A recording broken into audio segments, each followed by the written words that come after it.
Is it a problem if I'm here? No. Are you shy? No. It's live now. It's now on. So now what I have to do, Dad, what I do for every stream is I turn on monetization so I can make money. And then what they're going to do is they're going to limit my ad suit. They're going to limit me immediately. I don't even have to swear. They just assume that I will. So now, instead of making $1.20, I'll make 20. 20 cents? Yes.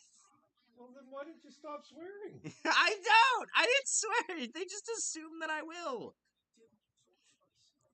Ugh. Ugh. No. Half the times I don't even swear, and it just has me limited already, and it's really annoying, honestly. Ugh. Just get this set up. Oilers. NHL. Shall stream.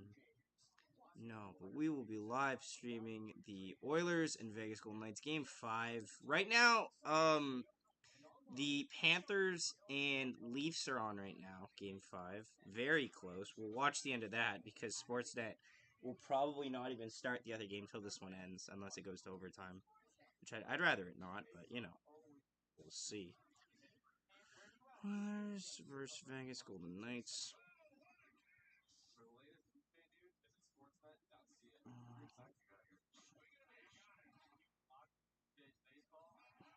There's...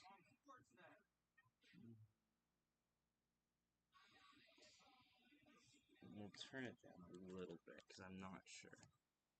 I'm never sure if it'll get copyrighted or not, so I have to keep it low. And yeah. Oh.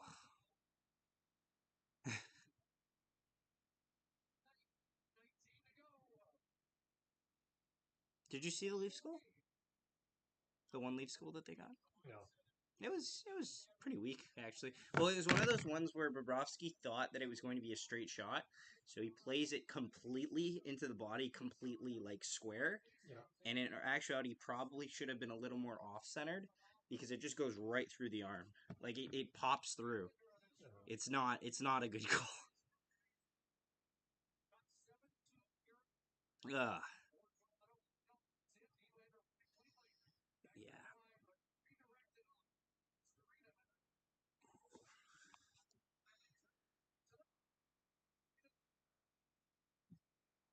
Fire. Oh, you. They're gonna make the. They're gonna carry this. They're gonna nurse this one goal lead into the at the end of the game, aren't they?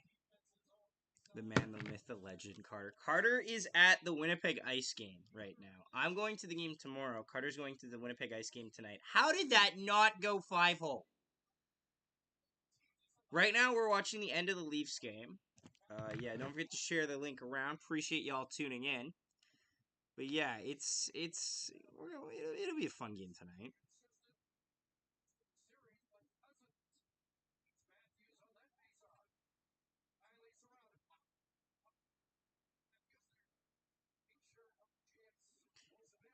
The fact that Nick Cousins is on the fourth line, I don't know how to feel about that. It's just weird to me. He's not a guy who screams first line offensive forward. Let's see, have I already been... Oh, it's not limited yet? Could we be in the clear today? That'd be exciting. I could make $7 at max. Go Mo. Who's Mo? Did y'all see that Hellebuck is in the Vezina nominations this year? That's nice. I don't think he's gonna win. I think honestly he probably finished third in voting, but it makes up for his snub like 2 to 3 years ago. 2 years ago, because 3 years ago he would have won it. 3 years ago he won. 2 years ago he should have been nominated, but they nominated Grubauer when he was still on the Avalanche. And that was definitely the wrong nomination because we learned that Grubauer just got carried by a very good Avs team. So there's that. But honestly, like it's good, and also it's kind of nice, especially after Morrissey didn't get a nomination. What did you think of the nominations for the Norris stuff? Um, I think that they weren't watching the season that happened. I don't like that Makar was there because I feel like he didn't play enough games to really like warrant being there. Like I felt like Makar was nominated for the Norris on name value alone. Like he played 20 less games than a lot of players. Yeah. And I feel like even if you have a very good span of like 50 games, if you're missing that last third of the year, which is almost a half of a year, honestly. I feel like it just like you can't say you were your team's best defender when you weren't on the ice half the time. Yeah. Harry, welcome to the stream. Appreciate you tuning in. Ugh. Right now, there's under 9 to go in the Leafs Panthers game. Oh, good, good, good. Panthers are up by 1. Very exciting time.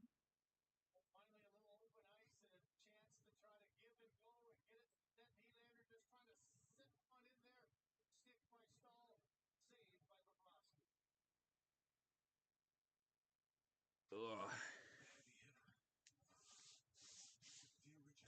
Harry, how do you feel about the Montreal Canadiens draft position? I'm curious what your thoughts are on that. Ugh.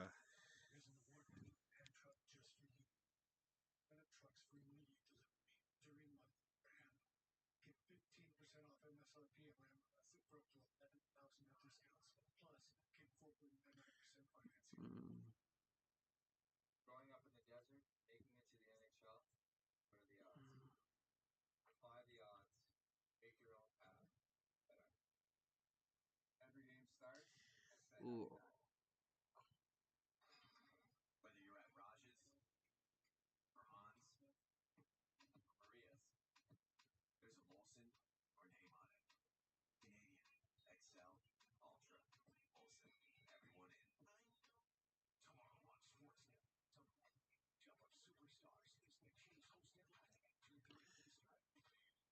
Honestly, I feel pretty good about them. Number 5 gives us a good spot to go either Benson or Will Smith if we pick. We'll also made it clear we're willing to trade the picks. So that's exciting. Well, did you guys finish? Did you are you guys drafting above or below the Arizona Coyotes? Because I heard the Coyotes are really high on Will Smith, which isn't. It makes sense to pick Smith. I think that's where he'd go if he gets drafted there. But if we do trade, I'd expect somewhere like a deal with Buffalo trading down to 13. I think they have an acquiring UPL or Devin Levi, giving up a second round pick. I don't see you guys getting Levi. You could possibly get UPL, but that's the most you're getting out of that. I don't think you can get. I don't think he's on the other one's on the table at all. Even if you think you have like a good deal to counter that, I don't think you guys have the people and the manpower to warrant getting that trade done. We're picking fifth. Phoenix is 6th. So Phoenix would want Smith if he's there. You guys could possibly get Smith though before that. Yeah, I could see that. It's a tight. Like this is going to be a good draft year regardless. Like it doesn't really matter where you're picking. I think everyone should feel pretty comfortable with who they're getting. There's a lot of real high caliber, especially in the top 10. Limited ad suitability. Why? Did I swear once? No. No! Why? On reputation. But our WWE Backlash got nothing. Nothing. Maybe it was hosted by Carter. It was, but what does Carter do that is so family friendly? Well, he's just wholesome Like, entertainment. I hate YouTube sometimes. I really do. So, you think that's going to get you more ad revenue? I don't care. They're coming after my money, Dad.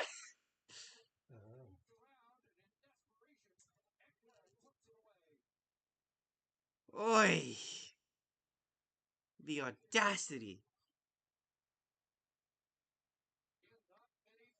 It's because they know you're going to swear that. I am, but they shouldn't know that yet.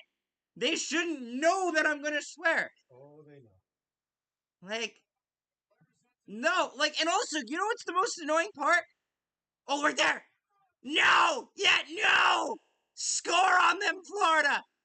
Come on, Panthers! You know what's the most annoying part? Our Jets live streams completely fine. 1000% fine. So, is it the way that we like what on here, what on the screen is so offensive? Canada? It shouldn't be! It shouldn't be!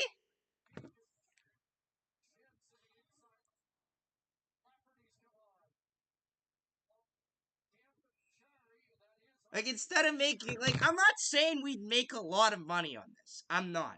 But it's just, it's hard to get motivated when nothing goes on and I go, and I, like, if nothing happens on a live stream, it's a boring hockey game and whatever. I can be like, all right, well, at least I sat around, I had a good conversation, and I made $1. That's neat. I found a loony on the ground.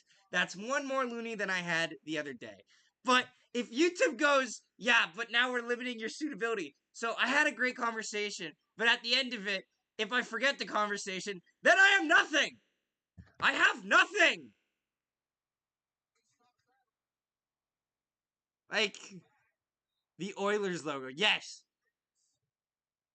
Big controversy with the Edmonton Oilers logo. You know what's surprising? I never got any limited ad suitability when we played the Chicago Blackhawks. Not a single one. But the Oilers logo, oh yes, that's where it's definitely not suitable. Trademark issue? Trademark? It shouldn't be. I just don't get it.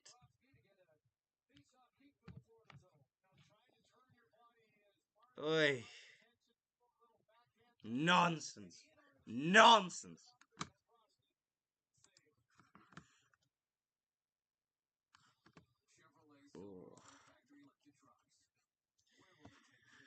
Ugh. How's everybody feeling today? Like, what are you guys thinking? Do you guys think that Oilers take the lead in the series or Vegas takes the lead in the series? Because it's worth noting this is actually like it's pretty tight series right now because they're tied at 2, and they both have like there's a lot of benefits to each team, I think, and they're both missing a top defender, so there's that.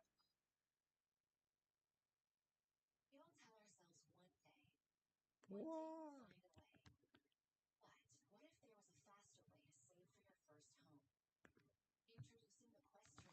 Ugh.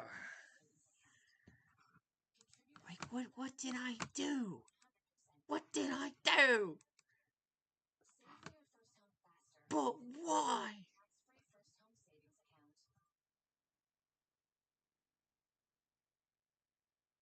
It remains fully playable and is eligible to earn subscription revenue from YouTube Premium. So I just need people to buy YouTube Premium, which, fun fact, no one has!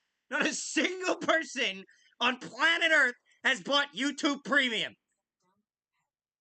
Nobody bought it.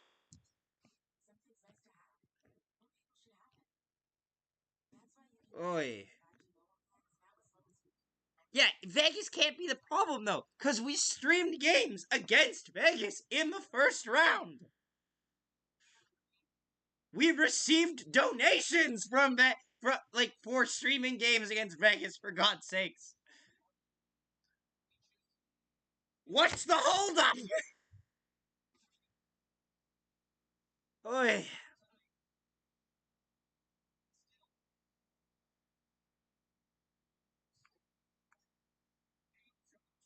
Goodness gracious.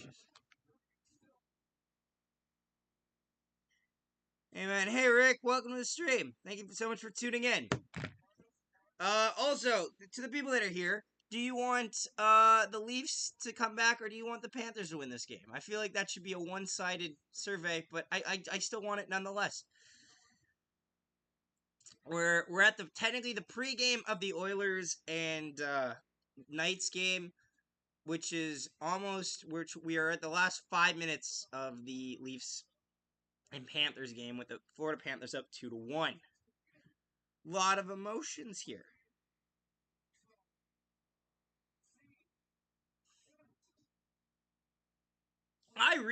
It's worth noting if like I'm actually in a pretty good shape, like my predictions wise. I have a team like I had the Carolina Hurricanes going to the Stanley Cup final, so I actually am in decent shape right now. By the way, thanks for liking my 32 team NHL series. I worked hard to make it. I could tell you put a lot of effort into it, my friend. You put a lot of time and thought process into it. Rick, you're an Oilers fan, aren't you? I'm just trying to recall. I'm just trying to have callback here. Ugh. Oh no! Oh no! The Leafs tied it. Oh no! Brandon! No!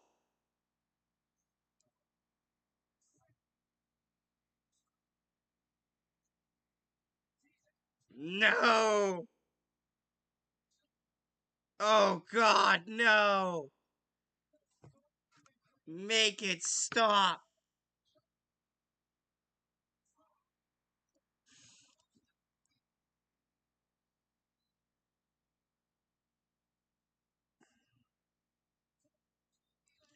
Oy vey. Big. No Vesna Bob there.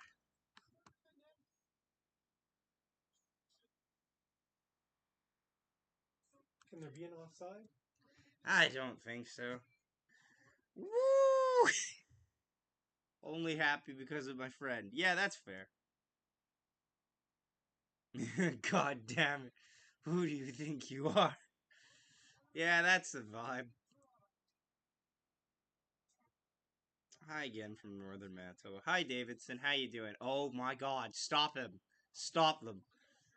Right now we're watching the end of the Leafs and Panthers. They've got about under 4 to go, but it's tied now, which is much worse. That's not offside. Oh, nonsense. Ugh. Ugh.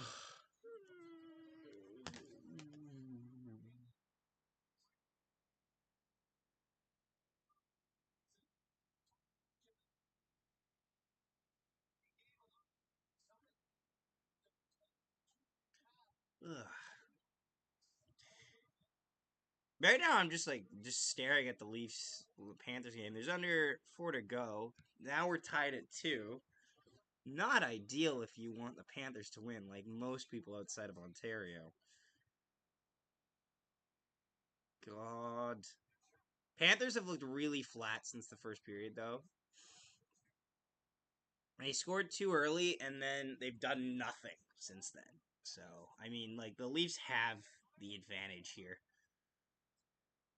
Like, the best chance since the first period for the Panthers was Eric Stahl, and I don't think you need me to tell you how that breakaway worked out. He didn't even make it to the net because man does not have legs.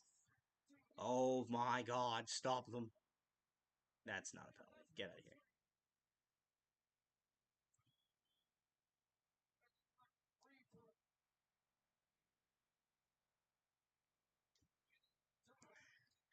If you're the Panthers and you lose this game, you got to think you're in a little bit of trouble after that because you're going to be reeling after 2. Nah.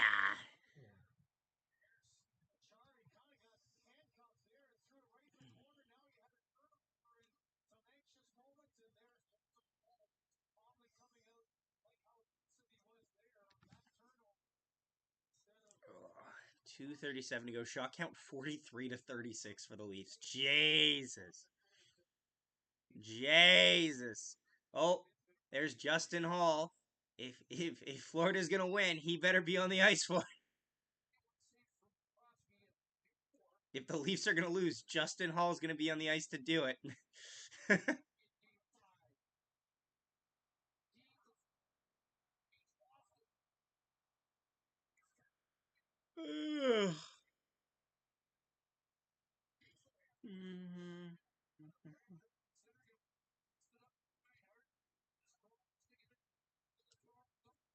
Ugh.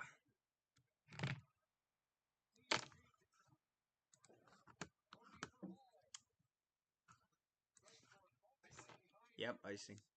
2 to go in this Leafs Panthers game.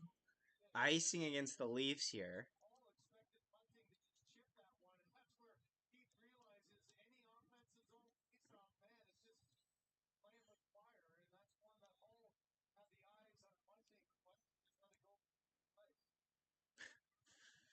Remember when I said like a minute ago, if the Panthers are going to win, Justin Hall is going to be on the ice? Well, an opportunity had presented itself there. Oh, holy shit. Well, the Leafs almost won there. Oh, you got to hit the net there. Went off stick. Yeah, it's also Mark Stahl. Noted not goal scorer.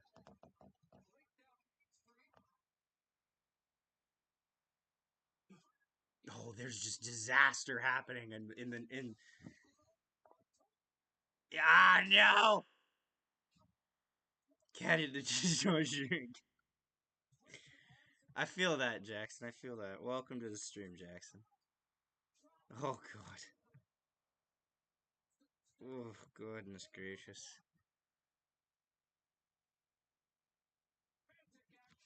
It's a minute left in the Leafs-Panthers game, but it's probably going to go to overtime. And then we have the Vegas Oilers game, which is just fun. It's just fun, fun, fun.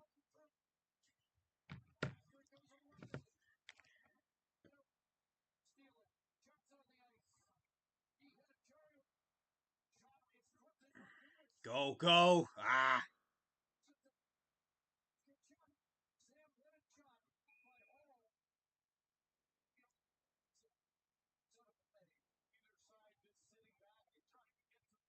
Oh, God. Game is too close.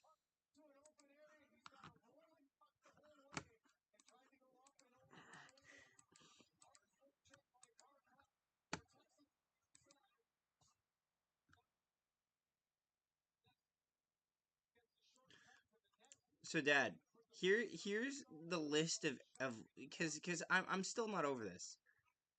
Limited ad suitabilities, okay? So we did live streams all of last year, okay? None of them. We did Jets games this year. All of them were fine until we get to the game against Calgary. That one was limited. The San Jose game, good. All 3 against Vegas, good. And then all of a sudden, all of them wrong, bad. And one of them was run by Carter, so I know it's not swearing.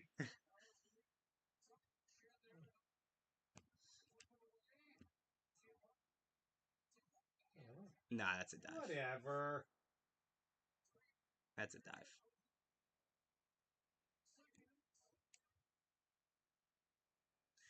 All right. So Leafs and Panthers going overtime.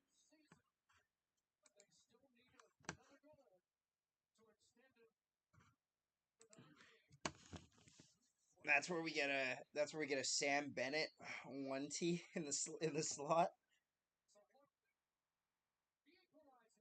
Ugh. Now send me to Edmonton, please, because I would like to watch the game, or I guess to Vegas, but either way, point remains.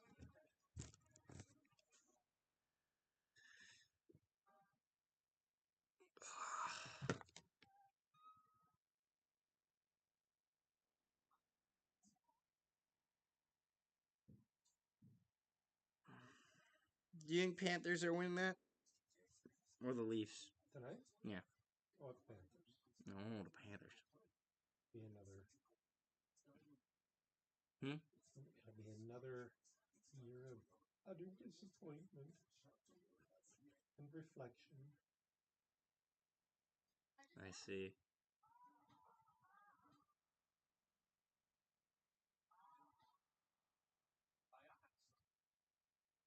Almost as amusing watching Kyle do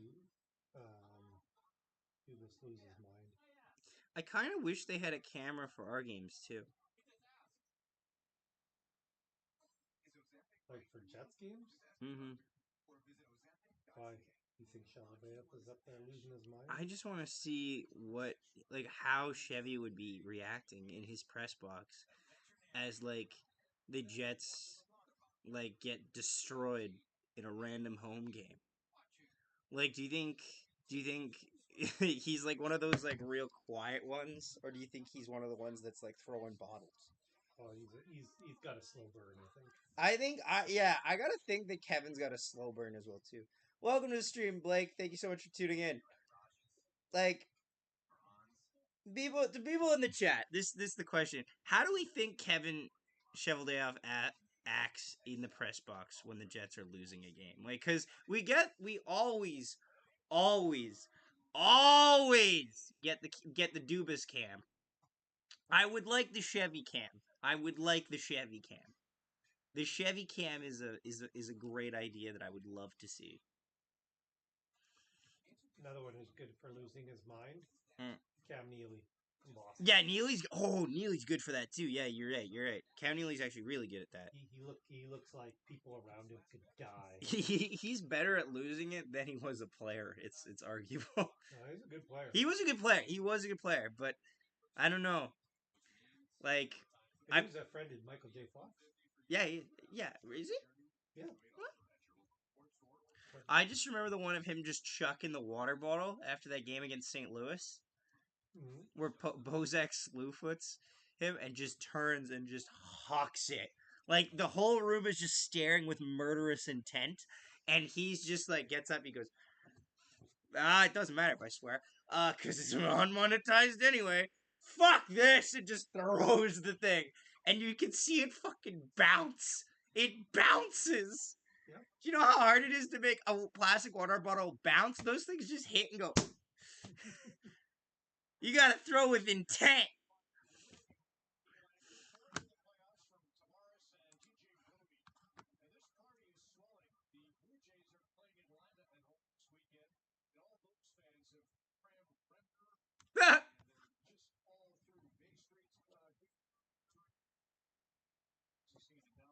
Oh, please lose.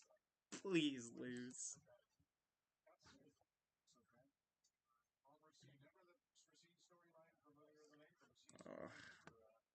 You remember that nice 2-day span, Dad, where we were leading a series? That was nice, wasn't it? That was really nice.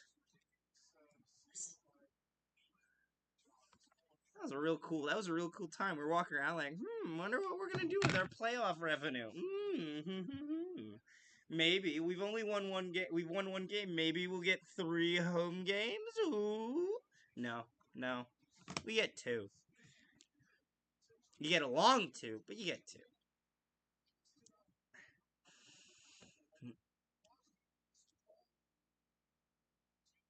Yeah.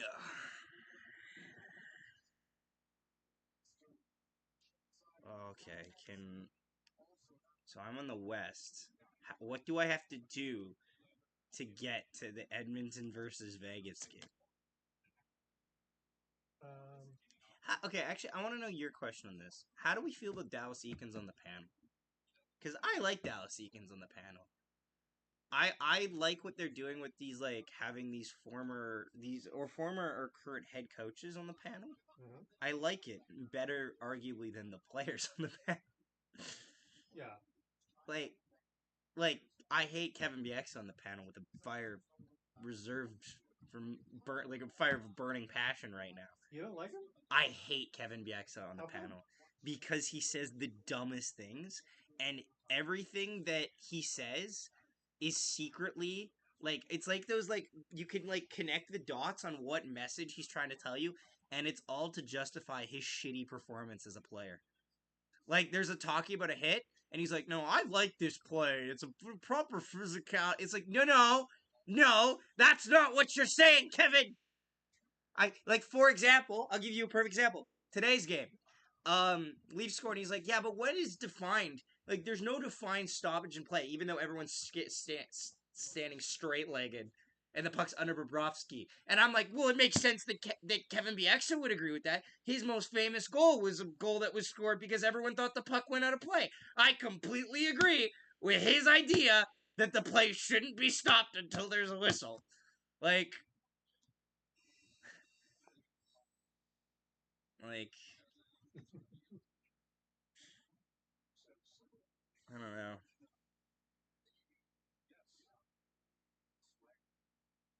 Oh, swagger. Oh, is it Kevin Sawyer? With the swagger. Kevin Sawyer is nuts. He's in the things that comes out of Kevin Sawyer's mouth. I can't believe half of them. I can't believe it. I love it when he gives us the explanation about geometry. Yes! Yes! Yes! Geometry. Thanks, Kevin! Kevin, the only geo major that thinks it stands for geometry. God.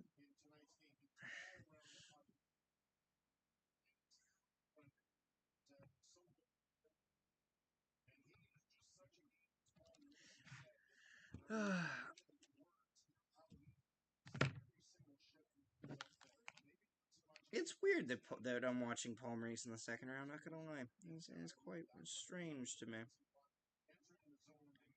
It's weird seeing Paul Maurice succeed and also cheer while not being on, like, while I'm in the headspace that, like, it's weird seeing him happy in the time span that I'm not happy. It's a weird dichotomy I'm not quite used to just yet. Seeing Paul Maurice happy right now. If anyone's just tuning in, we are still at the pregame of the. We're still waiting for them to switch over the TV to the Edmonton Vegas game. It hasn't started yet, obviously. Welcome to the stream. Appreciate you for tuning in. Are you cheering for Vegas or Edmonton tonight? Let us know. But yeah, no, like I'm. Can we get to the game with the best player in this? I'm new. Well, welcome. Thank you so much for tuning in. Don't forget to subscribe and leave a like. Appreciate it. Who are you cheering for? That is the question.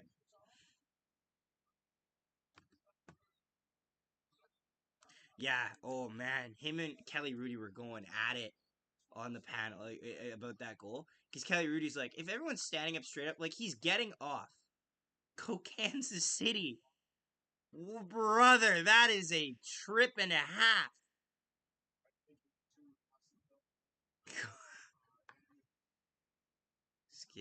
Kansas City Scouts. That's a retro name right there. When was the Kansas City Scouts in the league? I think back in the 70s. 70s?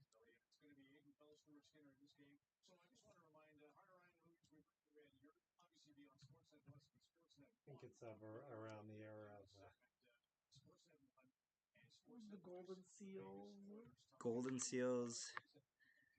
Cleveland. Yeah. It's kind of good that none of those teams won cups. Otherwise, it really messes up the history count. Like, you just have these random defunct, like, who won the cup then? Ah, they're not here anymore. Maybe they'd be here if they won the cup. That's a good point, actually. Even, like, I feel the same way, even if teams, like, make it to the cup final. That's why the North Stars leaving kind of bugs me a little bit. Because, like, they made the cup final. If only they didn't have to play against Lemieux. Yeah. Not happening.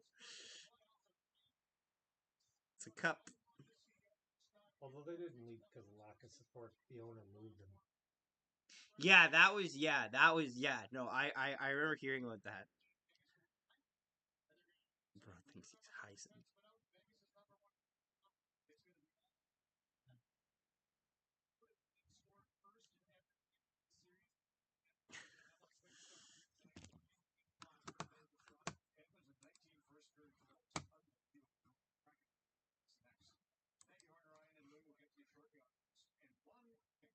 No, just let us get to the game, please.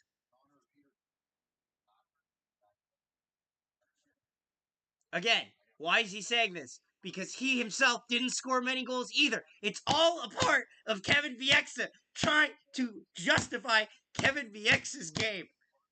It's the Bieksa conspiracy, and I believe in it. Kevin Bieksa is only on the panel to justify Kevin Bieksa's playstyle. That's the only reason he's there. They didn't get him for expertise. Expertise. It's like, hey, Kevin, tell us about this turnover. You're so good at explaining those. Well, the defenseman just didn't do his job, and it just has to be stronger on the stick. That's the only thing Kevin Bieksa is a specialist in, is how to turn the puck over. That's it. Ugh.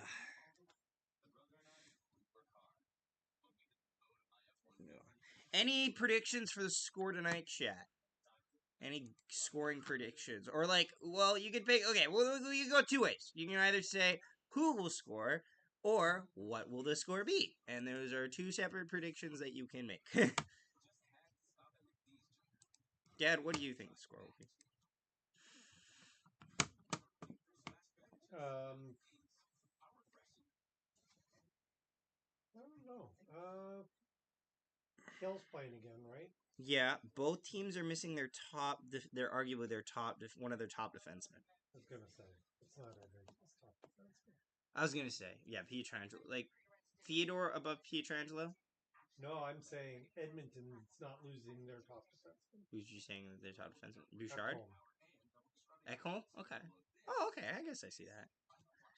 Like, I'd argue I don't think Darnell's there. Like, I would argue that Ekholm's really good. I'd say depends what you're asking for. If you're asking for a better shutdown defenseman, you're asking for Ekholm. If you're asking for a better offensive defenseman, you're getting Bouchard.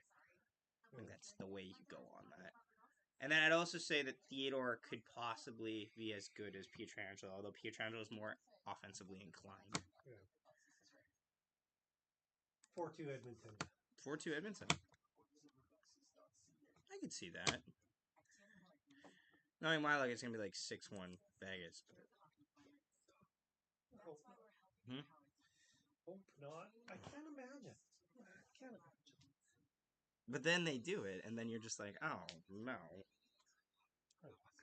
Okay.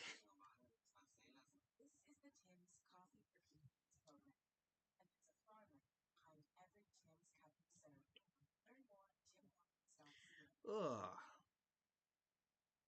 Any score predictions in the chat, guys? Let me know. I want to hear all of your guys' thoughts. They can be terrible guesses. I just want to hear your guesses. That is all. That is all I have. My thoughts on the matter.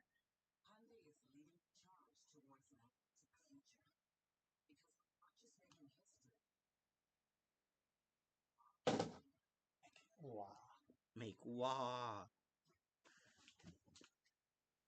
I've seen worse commercials. My commercial that I laugh at ironically the most is the Lay's commercial. The old Lay's commercial where they're like, my favorite thing to do is eat Lay's and watch hockey with my grandpa. I'm like, that is not the most important thing. He's like, eat Lay's with my grandpa. Lay's, no, stop lying. That's not even true at all. Nobody just sits down and eats Lay's. It's not how anything works. Mm-hmm. Ugh.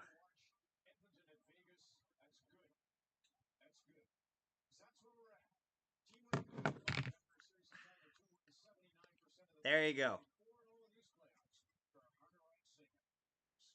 Bro, think he Heisenberg. Ugh. All right, so now we are getting underway here. They just skipped the what's it called? They just skipped the pregame. They just said, you know what? We're just gonna have you listen to the panel for 20 minutes. That's great. Stuart Skinner starting in it tonight for the Edmonton Oilers, boasting a 5-4 record, 331 goals against average. I just did. Ass, cup, damn, ow. Aiden Hill will be in net tonight with the backup of Jonathan Quick backing him up. Are you going to the other room? For a bit. Okay, sounds good. Who are we hoping for in the draft? Braden Yeager? Yeah, I wouldn't hate that. Moore's not bad either. Alrighty, ladies and gentlemen, don't forget to leave a like on the stream. Appreciate you tuning in. and subscribe and share the link around. Oilers win the draw. Move it back into their own zone. They'll flip a pass over. Enters the Vegas end past the defender. Icing against the Edmonton Oilers to start this game 11 seconds in. So we'll get an offensive zone faceoff in the Edmonton zone. Also, chat, let me know if the other game ends, because I need to see the reactions to it.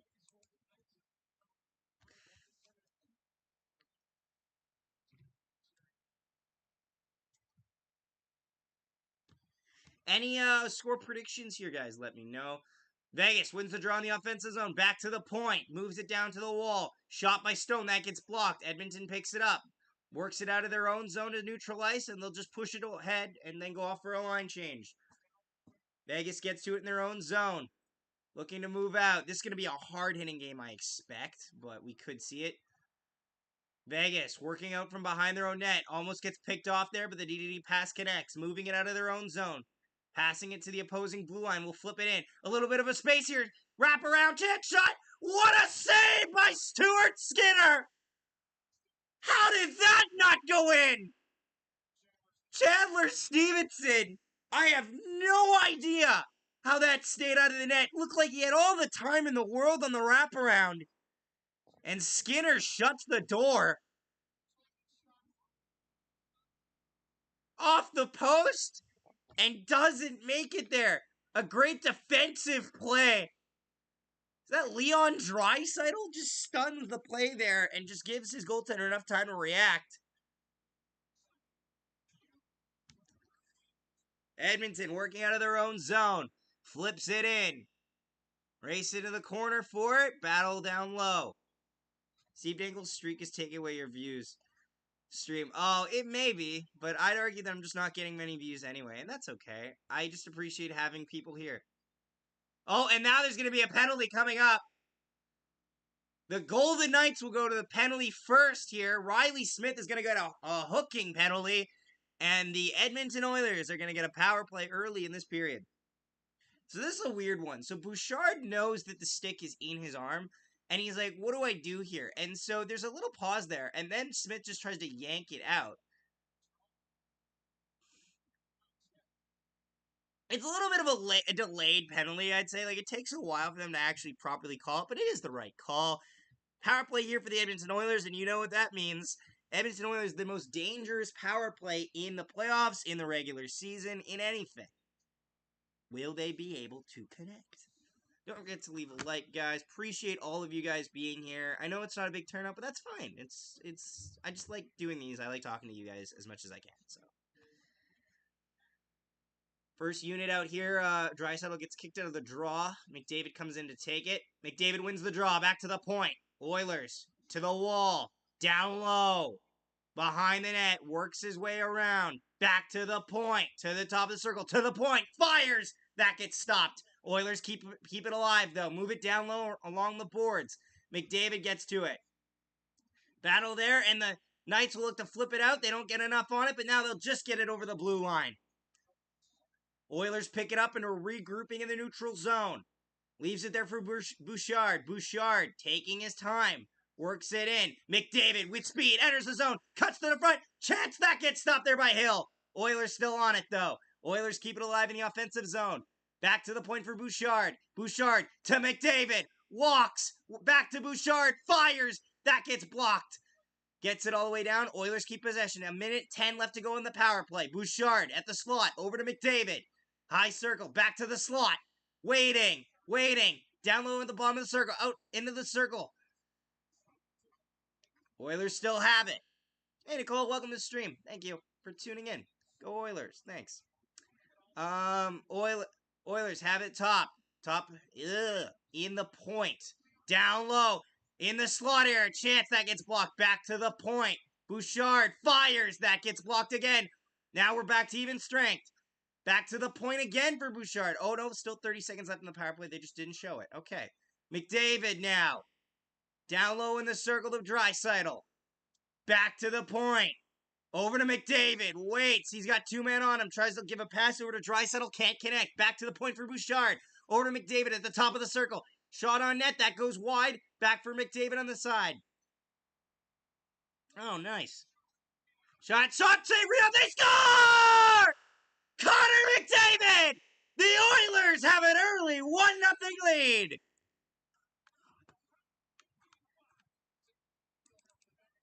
The Golden Knights penalty kill had a lot of good blocks on this, but they never get the puck out for a minute.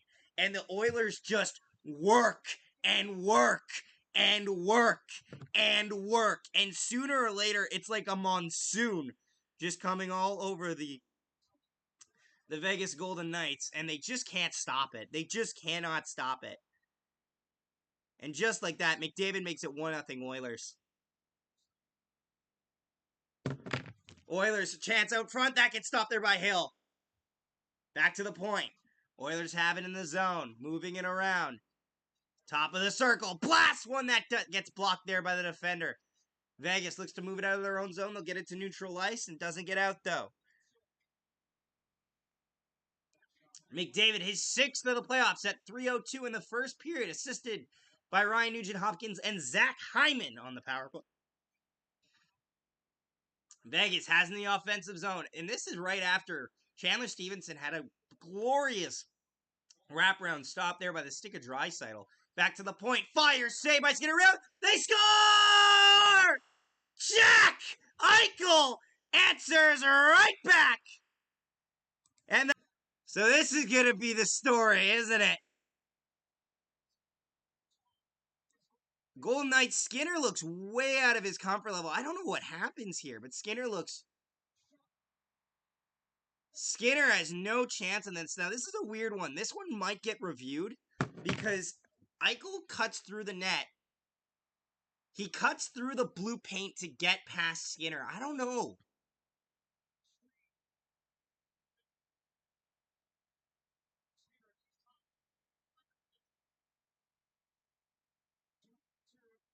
I don't know, man. This might get challenged.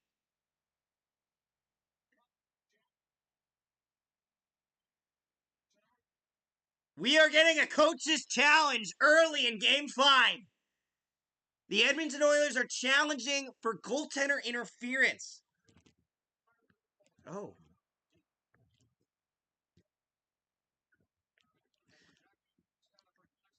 So Jack Eichel, this is an interesting one because what they're going to argue here is Jack Eichel takes a path with his upper body that is over the point of the crease that makes contact with Skinner, and that's why Skinner spins out of the net.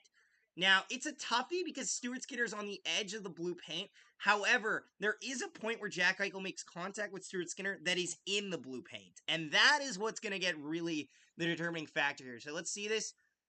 This is over top of the blue paint. I think this will count.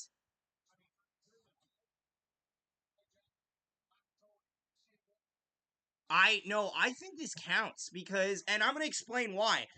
While I think this is definitely contact between a player and a goaltender, I think this is outside the crease.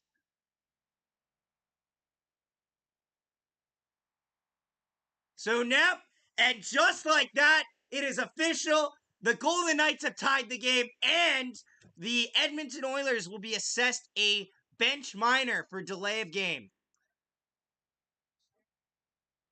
Eichel stays on the outside of the crease, and even though there's contact, it is deemed outside of the crease and incidental. That is why this goal has to count. So now we go for a complete flipperama, where we went from the Oilers having a 1-0 goal on the power play to now the game is tied, and the Knights have a chance to go to the power play here. Vegas enters the zone, flips it down. This will be icing against the Vegas Golden Knights. A very careless zone entry there results in an icing. 8 seconds into the power play. We have 16 minutes left in the first period. Thank you all for tuning in. Appreciate it. Means a lot. Don't forget to leave a like on the stream. Our goal is 15 to 20 likes on the stream. We'd appreciate that. That's our goal here. And also don't forget to subscribe. Our goal is 1,500 subscribers by the end of the playoffs. We're hopeful. Or if we could just get to 1,460 tonight, that'd be cool. Oilers have it in the offensive zone. Really good job by the penalty killing unit. Shot, that gets stopped easily. Saved there by Hill. Marchessault and Theodore, I believe, are the assists on the Eichel goal, by the way. Vegas Golden Knights back to the point. High circle, fire, stopped there by Skinner. Puck gets loose. Vegas picks it up. Eichel has it. Looking, it goes back to the point for Theodore. Down to the top of the circle. Fires, saved there by Skinner, and he'll hang on for a whistle. With 1:18 to go in the power play, 15:26 to go in the first period.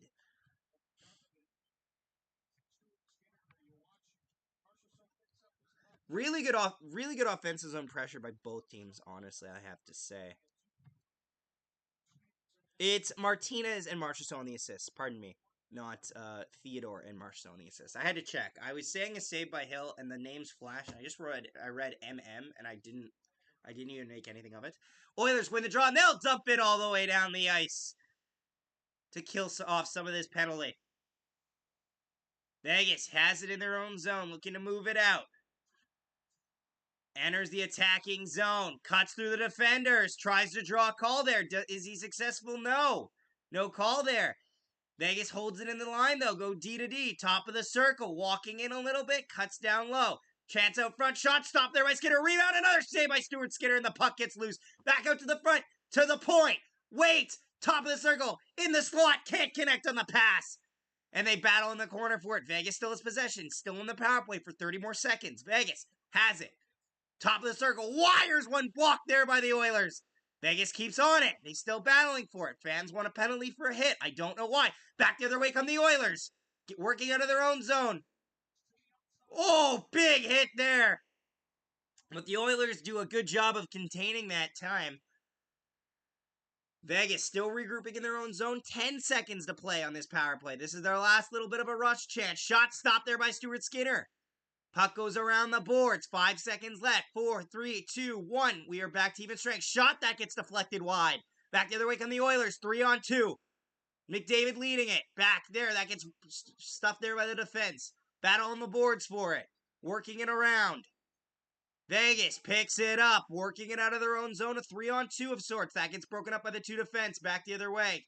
Can't get it out of their own zone now. Edmonton working it out. Flips it off the forward into the zone. No icing here. Oilers go for a change as Vegas regroups. Vegas cutting through open ice. Enters the zone. Flips it back. Back the other way. Oilers a little bit of a chance here. 2-on-2 over the line. Almost a give and go there for Draisaitl. Can't connect. Draisaitl flips the puck towards the front of the net. Hello, Bandit. Welcome to the stream. Thank you so much for tuning in. How you feeling about this game? Who are you cheering for this game? Let me know. High sticking there in the neutral zone, and we'll get a whistle. Whew. That was a lot to say for me. I had to do a lot of talking there. Can you believe that? On a stream in this economy. Thank you so much to everyone who's tuning in. I really do appreciate it. Don't forget, you can ask questions anytime. I really do appreciate it. Gives me something to talk about in between the chances here. Ugh. We're at commercial break right now, but yeah.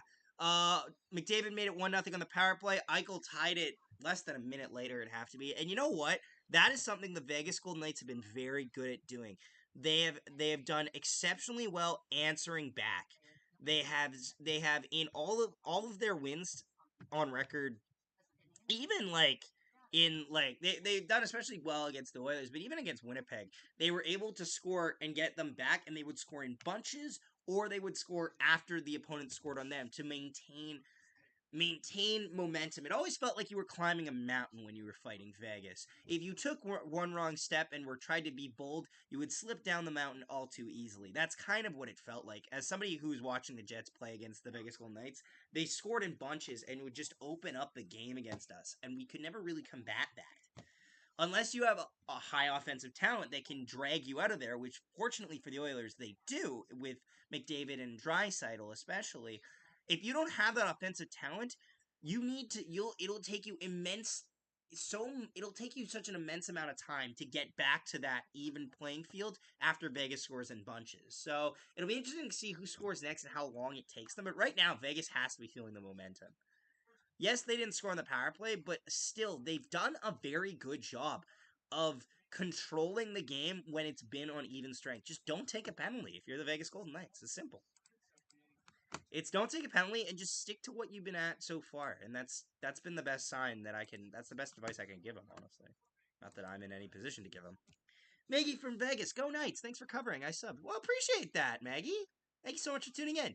Yeah, no, I'm a Jets fan. I cover every single Winnipeg Jets game of the year, and just because now I have to make off-season content, pretty much. So, well, off-season for us, post-season for you. But yeah, so I'm live streaming a bunch of games. Battle in the Edmonton zone, looking to move it out. Vegas gets it right in the top of the circle, tries to shoot it there. That gets blocked by the Oilers. A backhander shot, that goes wide. Battle in the corner for it. Carlson and McDavid there as well. They keep battling away for it. Vegas has it pinned along the boards. Edmonton, Ekholm comes in to grab it, moves it around. Smith down low with it. Waugh has it, looking to move it. Puts it down low into the Oilers' end. Battle behind the net for it. Edmonton comes up with it. Edmonton looking to break out of their own zone, and they will. Cutting through neutral ice. Nugent Hopkins flips it in. Aiden Hill leaves it there for his defense. Battle in the Vegas corner for it. Back up front. That just can't connect on the pass for the Oilers there as Draisaitl was swooping in. Vegas dumps it into the corner. Marchessault continues the hit there, and the Oilers look to work it out. Vegas in their own zone now. Go D to D. Waiting for it. Looking to work it out. Fires it in. That goes up around and actually climbs behind the glass, and that'll work its way back out into the neutral zone. Edmonton has it now. Draisaitl back to the defender. In his own zone, waiting for them to get set up as teams go off for line changes. Oilers cutting through neutral ice. Entering. Slap shot. Fires. That goes wide. Back the other way as the puck goes rims all the way around the boards and goes back into the Edmonton zone with their defenseman taking it. Desharnais has it behind the net, waiting there for his players to get set up. McLeod puts it up. Pass doesn't connect there. Hill out of his net to play it. He'll leave it there for his defender. Vegas looks to work it out. Oilers take it over. Moving into the offensive zone. They'll flip it in. Battle in the corner for it. Edmonton on it. Sends it around the boards. Battle there at the puck for the puck. Vegas comes up with it, but they can't clear it. Another battle there on the boards. Goes down low into the corner. Oilers have it. Puts it back to the point. Go D to D. Puts it down low. Oilers trying to get a cycle going. Back to the point. Fires. The stick breaks, though. So they have to go up for a change as Vegas takes control of the puck in the defensive zone. They're blowing this whistle dead. I believe we have a penalty coming up here. Fogle looks like he got taken down. Nick Hague is going to be going off for a tripping penalty. It looks like it was a little behind the net here, behind the play. Yep. Fogle goes behind the net to get to the puck first. Hague reaches out with the stick to stop him from going behind the net to chase it. Bad penalty if you're Nick Hague, honestly. The puck is nowhere near away. And honestly, too, Fogle's not even Fogle's not even going to catch up your defense partner. Just let him take it. So, the Oilers, who already have a power play goal tonight, will get a second opportunity on the power play now, with 10:45 to go in the first period. Shot count right now is 6-5 for Vegas. 2-minute power play coming up for tripping. Nick Hague is off there. So, the Oilers are 1 for 1 on the power play so far tonight, but they have 3 shots because they were good at putting a lot of pucks on net. So, we'll have to see how this goes. Edmonton wins the draw. Back to the point. Waiting for it. Over to Connor McDavid. Down low. Chance there across. Shot save. Battling away for it. Hill clambers next to the post, and he'll hang on for a whistle. Interesting look there on that. Instead of going with the nets here, instead of going across to the top of the circle, they go straight across, which is not a lane you see often because everyone assumes you can't make it across. But they try to go across because Zach Hyman is sitting right on the post there, just deflected in. It's an interesting angle there. Not the most successful, but it's a good diversity for your power play. If you got a guy like Zach Hyman who's gonna make it always a threat in front of the net. It's honestly just more about developing weapons on the power play. Shot, chance off the draw. That gets stopped there by Hill. Goes up in the air and up and out of play. And we'll get another whistle in the offensive zone for Edmonton. So already, we've had 2 chances for the Oilers, and it's only 13 seconds into the power play. So Vegas, the good news is this gets them a whistle if they want to change off their defenders, which I believe they are right now. But the Oilers are doing a good job of sustaining that pressure. But they definitely need to score on this power play if they want to keep momentum. Faceoff gets dropped. Back to the point for the Oilers. Oilers win the draw. Over to McDavid. McDavid can't handle the pass. Gets to it now along the boards. Battle on the side of the net. Tries to get out front. And Vegas dumps it all the way down the ice. Skinner out of his net. He'll play it over for Bouchard. Bouchard now leaves there for McDavid. Enters the zone. Connor McDavid takes it. Waits. To the point. Top of the circle now. Fires. Deflected. They score! Just like that! And the Oilers, on the deflection, have made it a 2-1 game.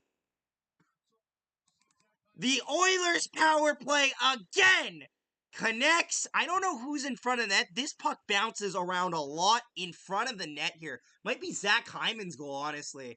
Puck gets deflected off there. Deflects off of Zach Hyman, I believe, right in front of the net, right off his chest. And in. And the Oilers have taken a 2-1 lead. Their second power play goal of the night. Hyman is just on the doorstep. There's nothing you can do there. I don't know why Nicholas Hague is staring down the official. That was a dumb penalty. That was a dumb penalty. I don't mean to, shame players, but, that's a dumb penalty. Don't trip a guy behind the play. If you're going up against the team with the best power play in the National Hockey League, don't take stupid penalties. We're now officially at the halfway mark of this first period.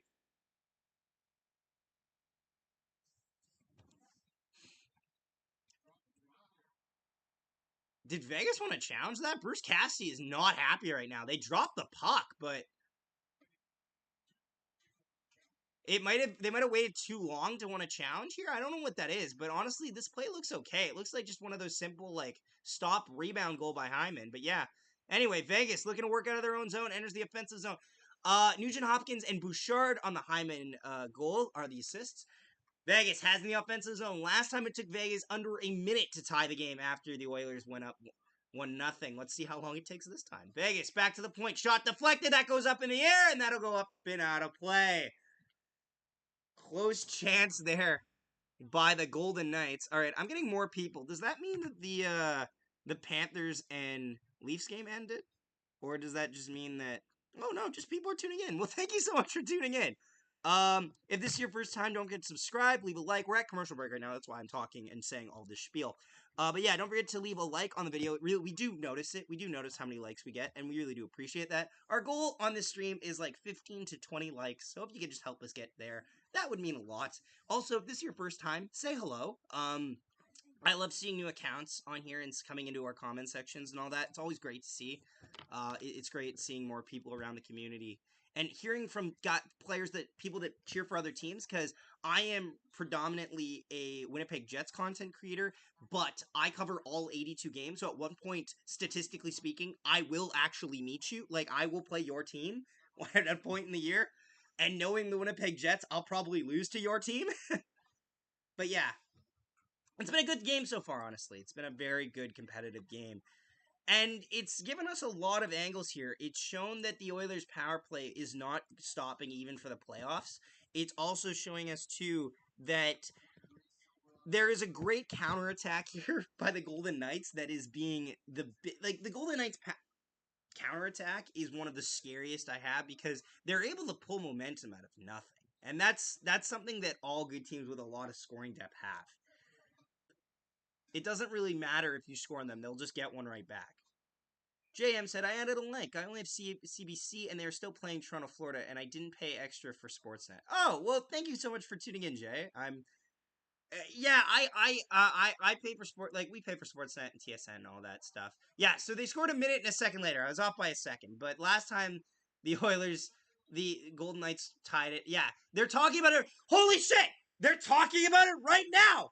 How the Golden Knights scored a minute after. So I could be an analyst. Holy fuck. I have all the credentials. I scored as many goals as Kevin BX in my day. Offensive zone face-off here for the Knights. Oilers win it in their own zone. CC flips it out of his own zone. Gets past the Oiler forwards, and Vegas picks it up. Battle in the neutral zone for it. Oilers come back with it. Dumps it down low. Tries to put it towards the net. There was a player waiting there. Couldn't get it. Vegas takes possession. But thank you so much for tuning in. I really appreciate it. Who are you cheering for, Jay? If it says in your profile photo, I missed it. I can't read that small, but let me know. Appreciate it. Oilers flip it out over the neutral zone. Under 9 minutes to play in this first period. Shot count is 10-6 for the Oilers. Vegas through neutral zone will flip it in. A little bit of a foot race there. Eichel gets to it first. Eichel in the offensive zone. Down low. Back out to the front. To the slot. That gets broken up by the Oilers. They battle for it. Eichel comes up with it. Out front chance. That just doesn't connect on the pass. Back to the point there. Yamamoto breaks his stick, so it's almost like a 5-on-4 to have, but he stops it with his leg. What a block by Kyler Yamamoto. And the Vegas Golden Knights have to regroup in their own zone. Holy crap. Yeah, you're a great commentator. Oh, well, thank you guys. I appreciate that. That's very nice of you. I try. I'm just energetic. That's all I am. I can't say the names half the time. I'm just energetic because our TV screen, the aspect ratio is off, so I'd be squinting. Oilers have it in the offensive zone. I'll see it, like, when they zoom in, I'll know. And I know the Oiler power play, because everyone knows the Oiler power play. Vegas looking to work it out of their own zone. Puck goes along the boards there. There'll be a foot race for it. No icing here as the whistle, as the official waves it off. Chandler Stevenson check there to Bouchard. Battle along for it. Oiler fan for life, 35 years. Oof. That's determination right there. I have to commend that. Battle along the boards here in the Oilers zone. Oilers now look to work it out. Possible 3-on-2, possible 4-on-2 chance. Entering over the blue line. Taking their time, waiting. Fires. That gets blocked there by the Knights. Oilers still have it in the offensive zone. Look to send it around the boards. Trying to get a cycle going here as the Knights pick it up in their own zone. They'll dump it down the ice. This enough for icing? No, it isn't. Just close. Stuart Skinner does not like that. But yeah, we play on. Oilers looking to work it out of their own zone. Gets to neutral ice here. Knights stuff it there, but now McDavid flips it in the offensive zone. Oh my god! Aiden Hill caught it, and it went like he dropped it on the transition.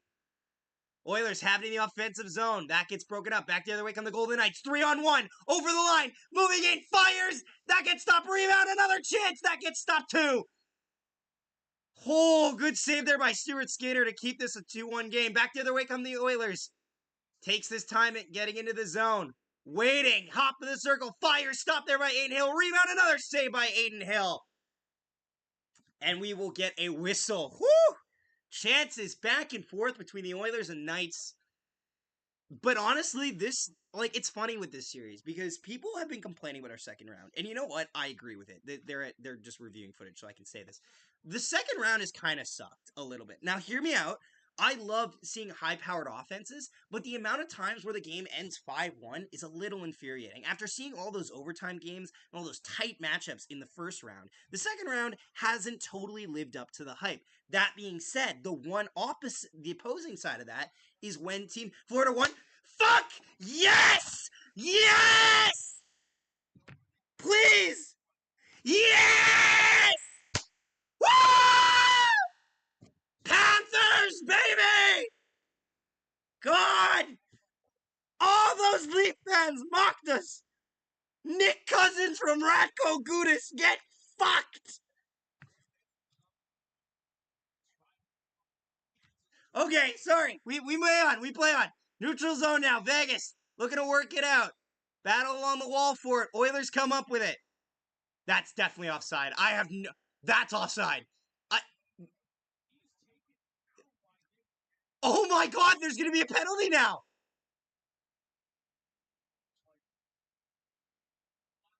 Is there a penalty? Yamamoto is getting a penalty for interference. Oh, he set a pick. Yeah, no, that's a penalty. That's a penalty. That's a penalty. All right, so Yamamoto is going off for. We're at commercial break now. Yamamoto is going off for an interference. He pretty much just skated like this right as the guy went to go across and just went trip and then there. See, it's just like watching the real game. No, but that's definitely a penalty. Honestly, if I'm the Oilers, it's a little unfortunate because I'm gonna be honest. The Oilers were offside by like 7 feet on the zone entry. Like I don't know how that didn't get called. But yeah, no, I was happy because Leafs fans mocked me when the Jets got eliminated. Also, don't forget to leave a like on the stream, guys. Really do appreciate it. We're hoping to get 20 likes. If you're just tuning in, we'd really appreciate all the support. And subscribe if you're new to the channel. because that means a lot to us. But no. So Oilers fans, or not Oilers fans. Oilers fans are actually pretty nice. I usually hate on the Sundials, but I'm happy for Paul Maurice. It's gonna be Blake. It's Paul versus Paul in the conference final. Paul Stastny versus Paul Maurice. Either one of those two are going to the Cup final. Jets legends. I'm so happy. I am so happy. I am so happy. I'm giddy. I'm giddy. Oh, good, good, good, good. But yes, a lot of Leafs fans mocked us when we lost in 5, and there's one Leafs fan that only showed up on my thing because she wanted to see me be miserable. And now, Leslie, Zach's gonna be coming in with the heat, my friend. You watching penalties exactly like what we got a penalty replay shows. Oh yeah, we deserve that. Yeah, no, honestly, and it's also pretty easy. Like if I was watching a Jets game, I would have tried to justify that penalty on Yamamoto. Like, oh, well, he's just trying to cut to the slot area, and Haig just happens to skate by. But because these are two teams that, even though I want the Oilers to win because I'm Canadian, and I feel like most teams on the western side of Canada just want each other to win, except for the Oilers towards the Flames and Flames towards the Oilers. Like, I would love Oilers, Flames, or Canucks, or even the Senators to win. I just don't want the Leafs to win. But yeah, start of the power play, Edmonton dumps it all the way down the ice, and that'll kill the first 10 seconds of this power play. Back the other way come the Knights, looking to get through the neutral zone. Enters the offensive zone, a chance there, that gets broken up there, and the Oilers will dump it all the way down the ice again.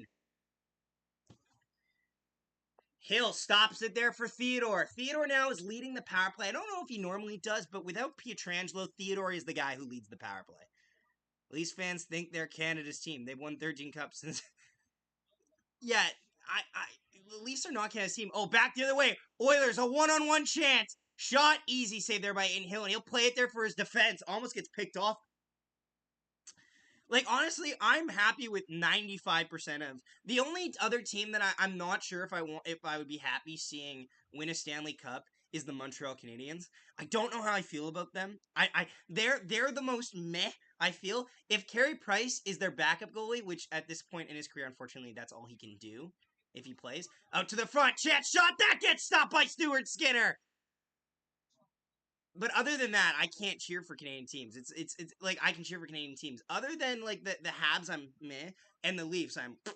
But other than that, they can all win cups. Battle in the zone here. 30 seconds left to go in the power play. Oilers penalty kill is 1-for-1 so far on the kill, and they've been good on special teams. The Oilers special teams has given them the lead so far. Chance across, shot deflected, that goes wide. Knights putting pressure on here. Back to the point for Theodore, waiting, blast one, that gets stopped by Skinner. Vegas still holds it, across to Carlson, with time, wires one, stopped there by Skinner again. And that gets down the ice, and that'll kill the remainder of the penalty. I would love to see Vancouver get a cup. Vancouver's fans go through a lot of shit, honestly. I wouldn't hate a Vancouver Cup. I remember cheering in 2010. I was a 10-year-old boy cheering for the Vancouver Canucks to beat the Boston Bruins, and they hurt me. Not as bad though as when I was 4, and I was so badly cheering for Jerome McGinley. Icing here against the Golden Knights with 3:28 to go, and that'll be a face-off in the offensive zone for the Edmonton Oilers. I grew up as a kid before we got our Jets back. I grew up a Flames fan, not necessarily because I thought I loved the whole team and shit. I just thought that Flames were cool. And I was a child, and Mika Kiprusoff was like my hero growing up as a kid because he had the coolest mask, and I just like, he looks so cool. I'm like, he looks so cool. He's my favorite goalie.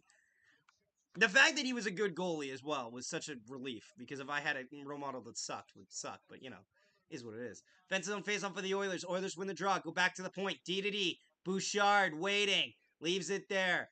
Draisaitl along the...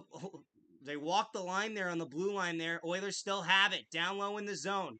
Oilers have scored 2 goals in the power play, and they gave up one shortly after the first power play goal.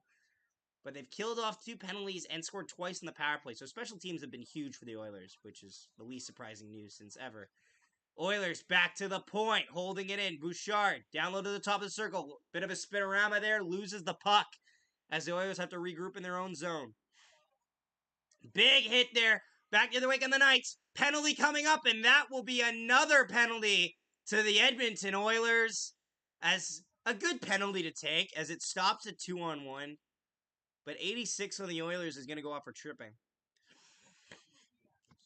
But welcome, everybody. Sorry, if I haven't said hello to everyone, thank you so much for tuning in. Really do appreciate it. Oilers just took a penalty, so Vegas will go back to the third power play of the night. Holy crap, we just got a boost in viewership. Thank you so much for everyone tuning in. Really do appreciate it. Oilers have scored 2 goals on the power play. Vegas scored right after the first goal that the Oilers scored. Even strength. It was challenged. There was a goal on the play. So Broberg is going on for holding.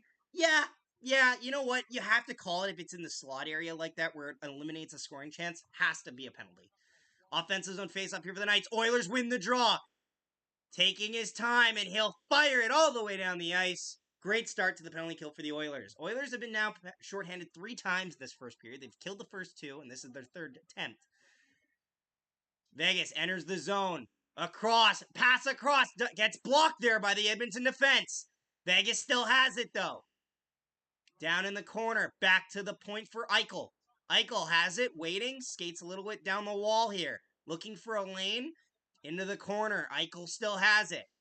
Back to the point for Theodore. Over to Eichel at the top of the circle. Waits. Fire. Save. That gets blocked there by the Oilers. And the Oilers dump it just outside past the blue line. Not down the ice, but that's past the blue line. So they do half of a line change here. Vegas looking to work it in.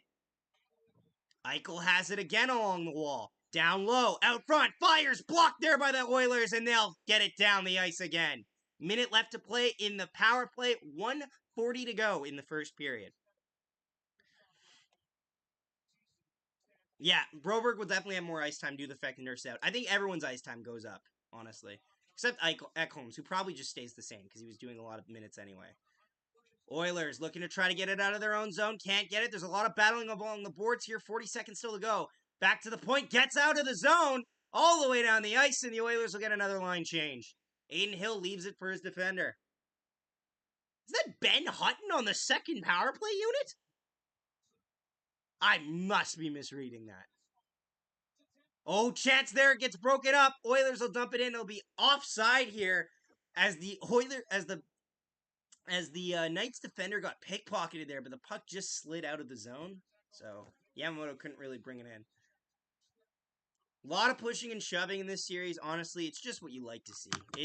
You have to have that intensity go up when you're playing a playoff series, and I think there's the appropriate level. Granted, I don't like seeing players like Jedi slash like Pietrangelo did, but I understand a lot of the physicality in this. Like the pushing, the shoving, even the slam sometimes, I understand it. As long as nobody gets like critically injured, you know what I mean? Or like, oh, that's offside, yeah. Vegas is offside at the line with 57.7 seconds to go in the first period, 10 seconds left in the Vegas power play.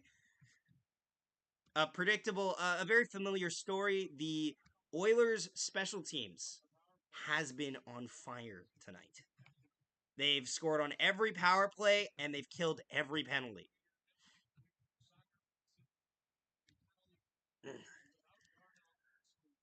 Chance there. It's going to be a face-off just outside the blue line here for the Edmonton Oilers. Wall gets kicked out of the draw, so Carlson will come in to take it against McDavid. Carlson wins the draw. Vegas looks to work it in. 6 seconds left to go on the power play now. Oilers get it in their own zone. Can't handle the puck, though. Vegas still battling for it. Vegas holds it in. We're back to even strength. Shot deflected. Save. Rebound. Another save by Skinner. Another save by Skinner. Skinner makes a beautiful save with the pad. Honestly, the commentator isn't making a big deal of this, but like Skinner's really doing a good job at resetting. Like his leg saves are really on par right.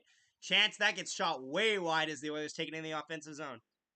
Hey Zach, here's a hella puck for your Vezina, for the Vezina. Hellebuyck probably finished in third, but I'm happy he got nominated. He got snubbed 2 years ago for Philip Grubauer, who played on a really good Avs team, and I'm really happy this year that he got the proper recognition.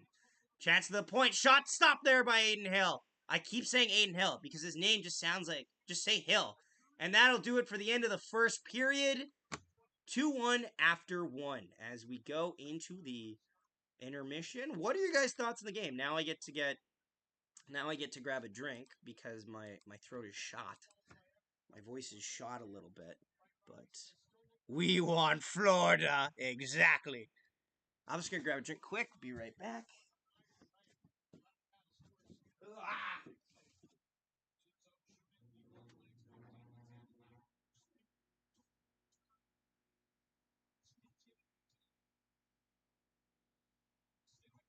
I thought about Smirnoff. I really did, but I think tonight I'll just have diet because I don't want to be. I don't want to be. I'm in the comfort of my own home, and I want to get a good night's sleep tonight. You know what I mean? But yeah, cheering my ass off for Edmonton to win the cup. Honestly, yeah. So far, my bracket has actually been really good. Other than Boston screwing up everyone's bracket, my bracket's been good. I have on my Stanley Cup final. I have the Dallas Stars against the Carolina Hurricanes. I had Dallas beating Edmonton in the Western Final, and I had Carolina beating Boston in the East Final. Which is, I don't think a bad. Like honestly, I don't get me wrong. I want Edmonton to beat Dallas if that is the if that matchup ends up coming to fruition. I just have this weird feeling about playoff Jake Ottinger that puts me on edge. I think better defensively is the Oilers, which is a weird statement to have, but I think better defense, like they have the better marquee defenseman. I think their goaltending is weaker. I think their offense is very similar, but I also think that offensively speaking, I see a lot more X factor players on the Dallas Stars than I do on the Edmonton Oilers. I know. I don't agree with that. I know that I understand if you don't agree with me, and that's totally fine. I'm just saying that was my prediction going into the playoffs was Dallas would win the Stanley Cup over Carolina. Which you know what? So far, my picks not doing half bad.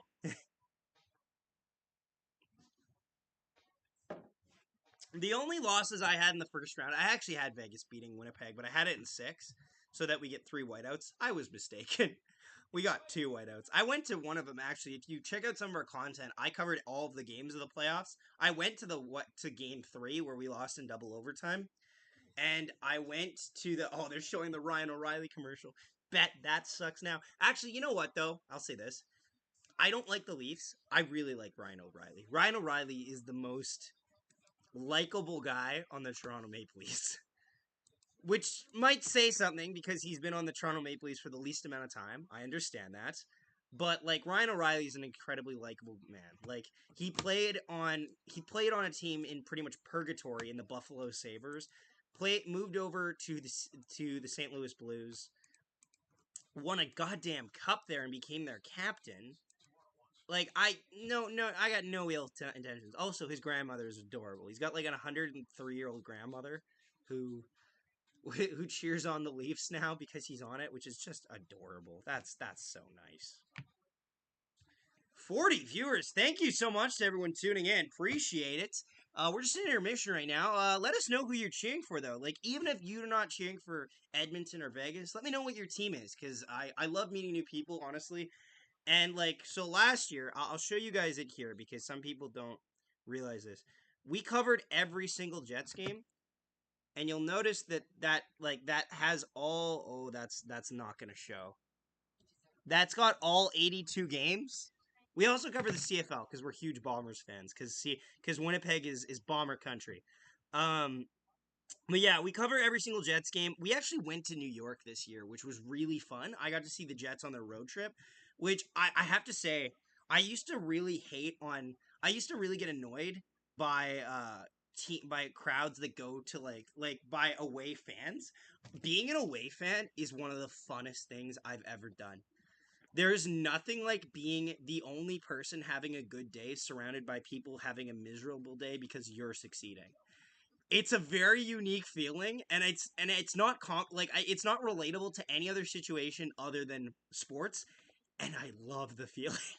Like when I went to the Rangers game, the Jets beat the Rangers 4-1 in one of the most historical goaltending performances by Connor Hellebuck in in history, where they literally did a piece on this in TSN where they're like enemy species in the garden, and Hellebuck had one of the most amount of saves by an opposing goalie in the regular season going into New York.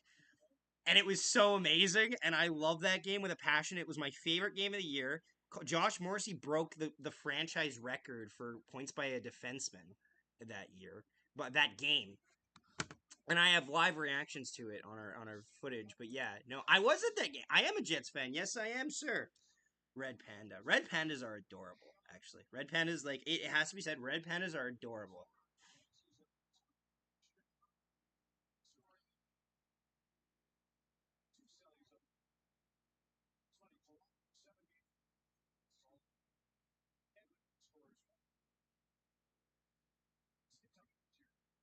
I was gonna say, yeah. I oh, it's so funny to me that I can't believe Radko Gudas got an assist on that game. Off topic question: what have you guys? Any new games you guys been playing? I played Jedi Survivor, which is I know an off topic, but we're at intermission, so I can say it. I played Jedi Survivor. I'm not giving any spoilers. Don't worry. You don't have to turn off the live stream. I won't spoil a damn thing, and I don't want anyone in the chat to. But it was a really good game. It was a really good game. I just finished the campaign last night. Very good game.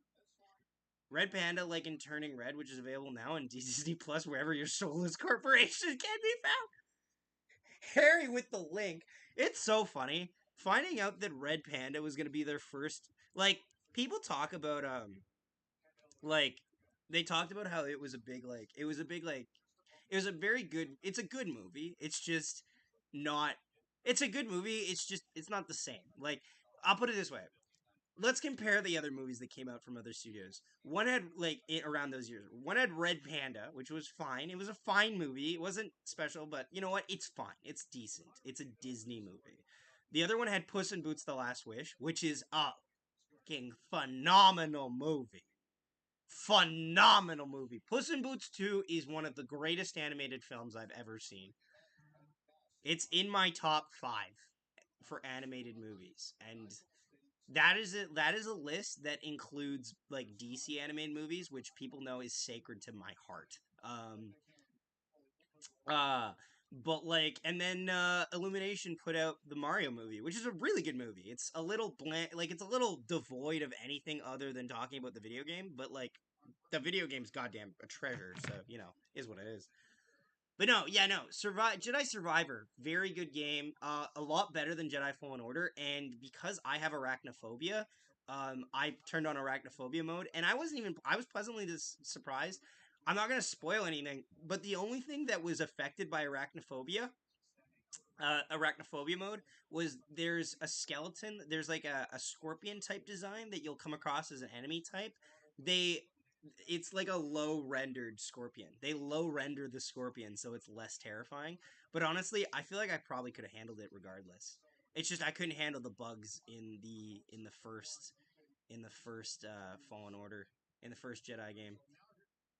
Gudis leads it for Cousins.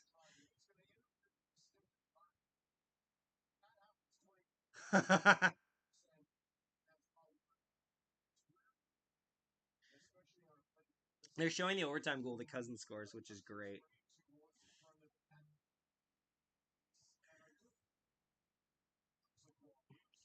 Joseph Wall it's a rough stuff for Joseph Wall.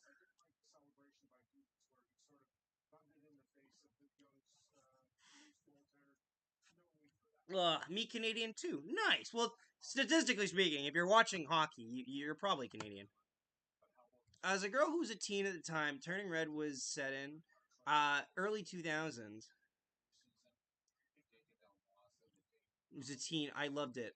It played to us 2000s preteen, early teen girls well. Yeah, so like for context, I'm a 2000 baby. I was born in the year 2000. I am 23 now as of this stream. So I didn't like I got it, but I didn't totally understand. Like I understood it, but it kind of just didn't connect with me, if that makes sense. It didn't have the same reson. It didn't resonate with me as much, which is fine. I don't think I'm the core demographic for that movie, which is okay.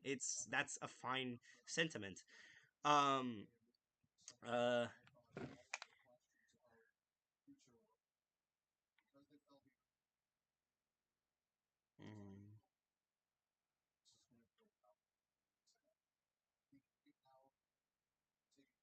mm, Carter's coming home, by the way. My brother's coming home from the WHL game.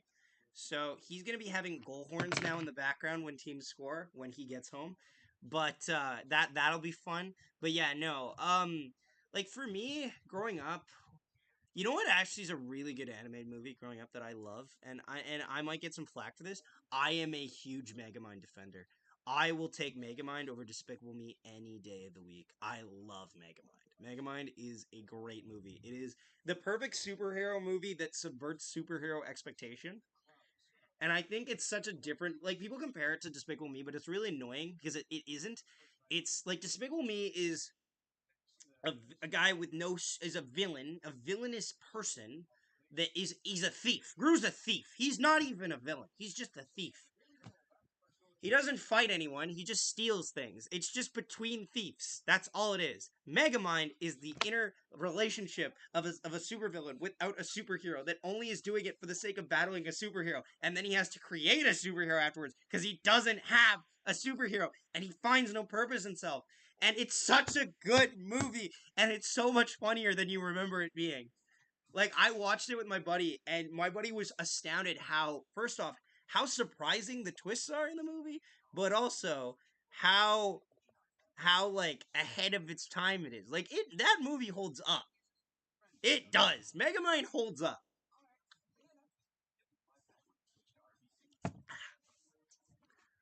What are your guys' favorite movies? I'd love to hear it.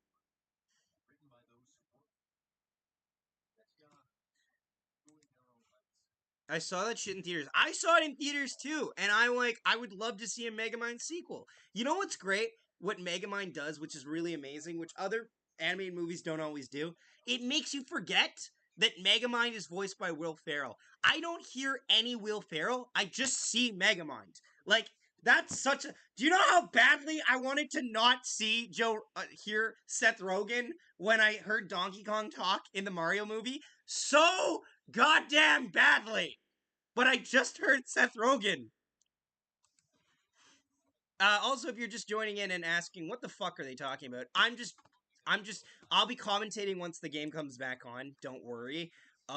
We're just in intermission right now. We're just in intermission right now. All-time favorite movie, The Princess Bride. I've never seen it. I feel like my girlfriend's gonna give me flack for that because I feel like my girlfriend's seen it. I'll text the woman. I'll text the woman. That sounds bad, but it's a term of endearment. Babe, have you seen Princess Bride? Because I've heard about it, but I've never seen it,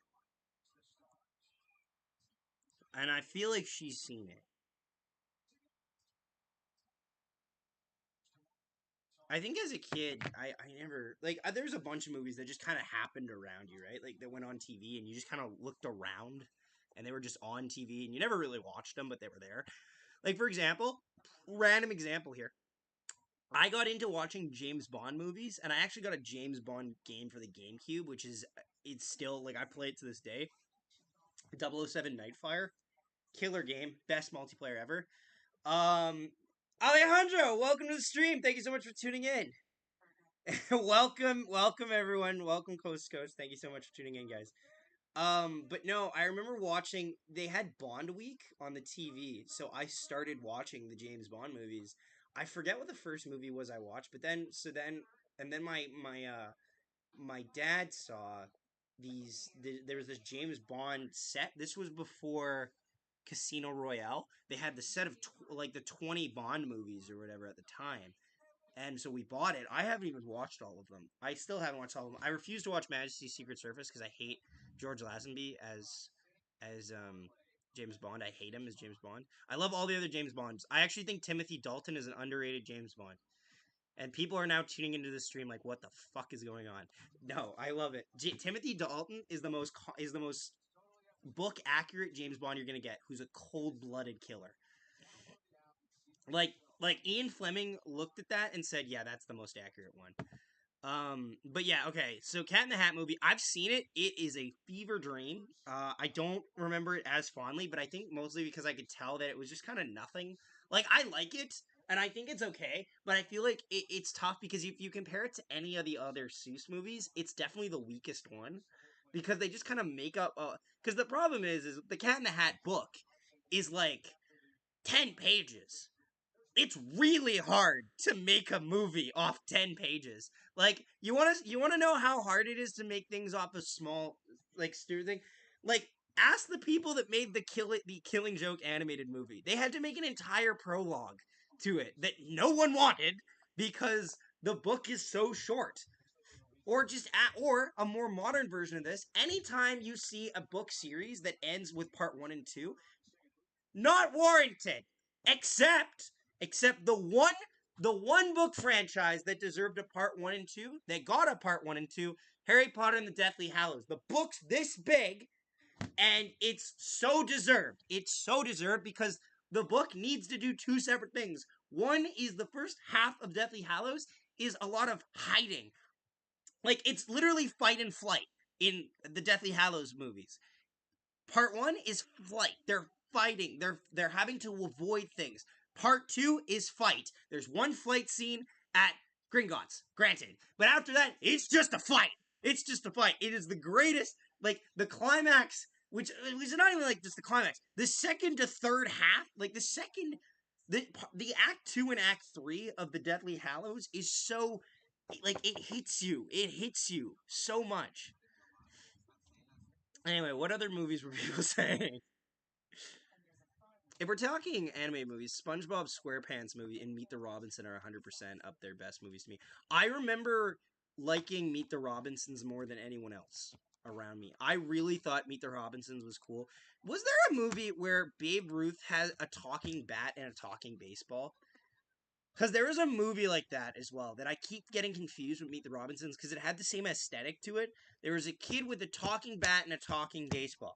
And I don't remember it. I just remember this one stupid joke where the ball is bouncing down the staircase, just like my head, my butt, my head, my butt. That's all I remember. You might be on a podcast with Dave Wheeler next week. That's hype. Nice. I didn't watch the SpongeBob SquarePants movie, which is gonna be terrible. I know it's terrible, but I haven't watched it yet. I need to. I should have my priorities in order. I know what you're gonna yell, but yes. Everyone's Hero. Dude, I remember that shit. Everyone's Hero. Is that the movie called? Oh, fuck me. I remember seeing it in theaters, and I didn't know what I was watching. It was before I was into baseball as a kid. Like, I got into baseball when I was 11. Actually, technically speaking, I peaked physically as when I was 11. Technically, I made my height. I was the top goalie in River East area. I got ranked the highest in the tryouts. I was literally like number 1 of 12. And did you get me a Slurpee? Then why did you show up? We have 40 people right now. Let's go Panthers! We have 40 people right now, guys. So please don't 40? Don't fumble the bag here, please. There we go. Oh, actually, we already got partially demonetized, so we've already fumbled the bag. I didn't even swear. What did you do? Oh. I didn't even swear. Carter got us partially demonetized one time, but yeah. Hi, chat. Move over. The kid finds Babe Ruth's baseball bat and tries to return it. Yes! That movie! The Cat in the Hat came out in 2003. Did it? Fuck, there's no way I saw it then for a long time, because I would have been 3 at the time. My apologies. Yes, but 5 to 6 needed to be longer. Yeah, but like, yes and no. My God! Like, here's the thing. What did I just stubbed my toe. Alright, we're back in the second period now. We're back in the second period now. Guys, get up. That hurts so bad. I don't care. You're in the way of the TV. Vegas wins the draw. Dumps it into the Oilers' end. Also, guys, if you ever want, you can donate. You don't have to, though. I'm just mentioning it. I'm just mentioning it once. Pay for my medical bills. Yeah, pay for Richard's Pay medical for bills. Carter's toe. Battle in the corner for it. Vegas picks it up. Colasar looks to move it back. They battle away for it. Down low behind the net again. Shot count going into the period 15-12 for the Edmonton Oilers. We will get cut back to this conversation right now, but there's a game on. Chance shot there. That gets blocked there by the Oilers. What the fuck was that? Oh, okay. Maybe I just have vertigo, but I heard like a ooh in the distance. It's the voices in your head. I know. Edmonton looking to move it out. They will. Puck race. Wake up, wake up, wake up, wake up. Edmonton goes back into their own zone to grab it. Gets taken over by Vegas. Vegas beside the net. Out front. Fires. That gets blocked there by the Oilers. Back the other way come the Oilers. Who's got the 2 goals? Dumps it in. McDavid and Hyman. And for Vegas? Eichel. Oilers scored on a power play under 3 minutes into the game. Vegas scored a minute later. Shot there. Easy save there by Stuart Skinner. And he'll hang on for a whistle. With 18:38 to go in the second period. So it was first goal was McDavid on a rebound. And then what happened was Eichel scored a minute later on a rebound of his own that was challenged for goalie interference. The challenge was didn't work. Did you make that video, by the way, that we're putting up tomorrow? No, I haven't had a chance. Cause we actually now have a backlog because now there's a Toronto one that we have to do and possibly this one. So we will need that one out tomorrow morning. Okay? Yeah. Okay, good. We have a backlog of goals to do. Oilers win the draw, looking to move it out. Battle in the corner for it. Vegas looking to move out of their own zone. Over the blue line. That gets picked off by the Oilers. Oilers through neutral ice. McDavid picks it up. Enters the attacking zone. Puck still bouncing around. Goes to the side, to the boards. Battle on the wall for it. Vegas looking to move it out. In the corner now. Moving it around there. Real good puck battle there. McDavid taking a beating in the corner there. Puck still moves around. Back to the point there. Oilers shot. That gets deflected wide. McDavid down low along the boards there. Oilers push it down low into the corner. Net comes way off the hinges, and we will get a whistle in the offensive zone. Hey! Thanks, Patrick. Carter. Hey, Patrick! Donation hype. Thank you, Patrick, for your wonderful donation. And because you donated, your name will be added to the list of donations. Patrick Banks. $2. Can we get some donation hype in the chat, please? Thank you. That's our air raid horn. It's lovely. It's very pretty. It's very nice. Very nice. But yes, thank you so much for the donation, Patrick. It really does mean a lot to us. Oilers winning off the draw. Shot that goes wide. Oilers can't hold it into the blue line. They'll have to race out for it in the neutral zone. Ooh. Oilers get back to it in their own zone. Looking to move through center. Puck gets bounced around there. Sorry it's not more. Don't be sorry it's not more. Don't you dare apologize for that, all right? No, every little bit helps, okay? I don't care if it's $50, if it's $1, if it's 5 cents. I don't give a shit. $50 is the first thing I don't give a shit, okay? I don't Honestly, care if it's a it million means or so two. much to me that you guys are willing to donate. care if Mr. And Beast honestly, donates. you don't even have to donate. Just you being here means a lot to us. Does not matter. Every time you guys come by is great to see. What if I We donate love you negative $20, which means you pay me? the transactional crash. Check will bounce. Oilers enter the attacking zone. Shot deflected. That goes wide. Oilers hold it in, though. They dump it down low along the boards. Puck goes up and out of play. Not sure if it was deflected, so it might go out of the zone now as we get a whistle. We are 3 subscribers away from 1,460 subscribers, guys. If you could help us out, that would mean a lot. Thank you so much for tuning in, by the way, everyone. This stream's numbers are going really well. It means it's great. Yeah, dude, if it helps the Zimbabwe fund, it's all good. The Zimbabwe fund? There's so much lore on this channel. Oh, the puck just bounces over Clint Costin's stick. Gonna be an offensive zone face-off here for the Oilers. So deflected off of a Vegas player. Face off here. Oilers win the draw. Oh, fumbles on the shot, though. And now he backhands it out. Almost gets over the line. Now Vegas will take it out. Perfect setup win. Face off right to the top, right to the top of the circle. And they just fumbled the shot. Oilers in their own zone now. Looking to move it out. Gets fast. Doesn't make it over the blue line, though. Now they will. Battle in the neutral zone for it. Oilers pick it up again. Shot count 15-13 right now for Edmonton. A lot of shots have been blocked so far in this second period.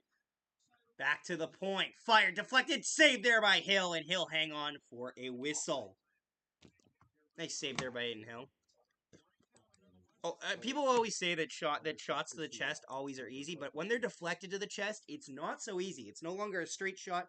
the angle can change. That's how the Leafs scored their first goal, actually, earlier tonight, was on a deflection that should have been straight on, went a little off to the angle. So instead of when you're stopping it here, you're stopping it and it's going to the left or right. So honestly, people get mad when shots go into the chest, but they're not necessarily the easiest things to save. They're not as easy as they look.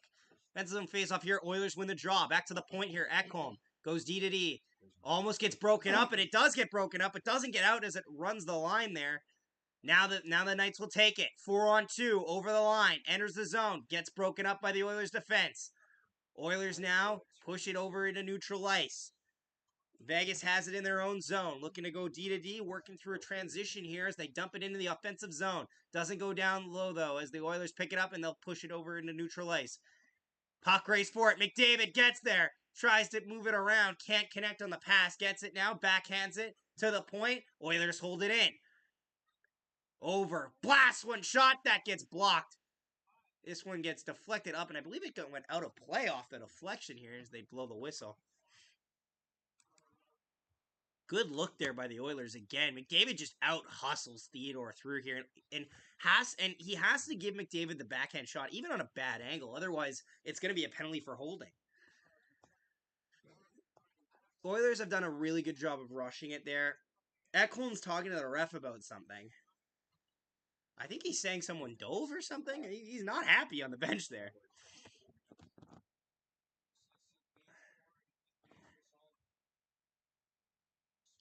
Offensive zone face-off for the Oilers here.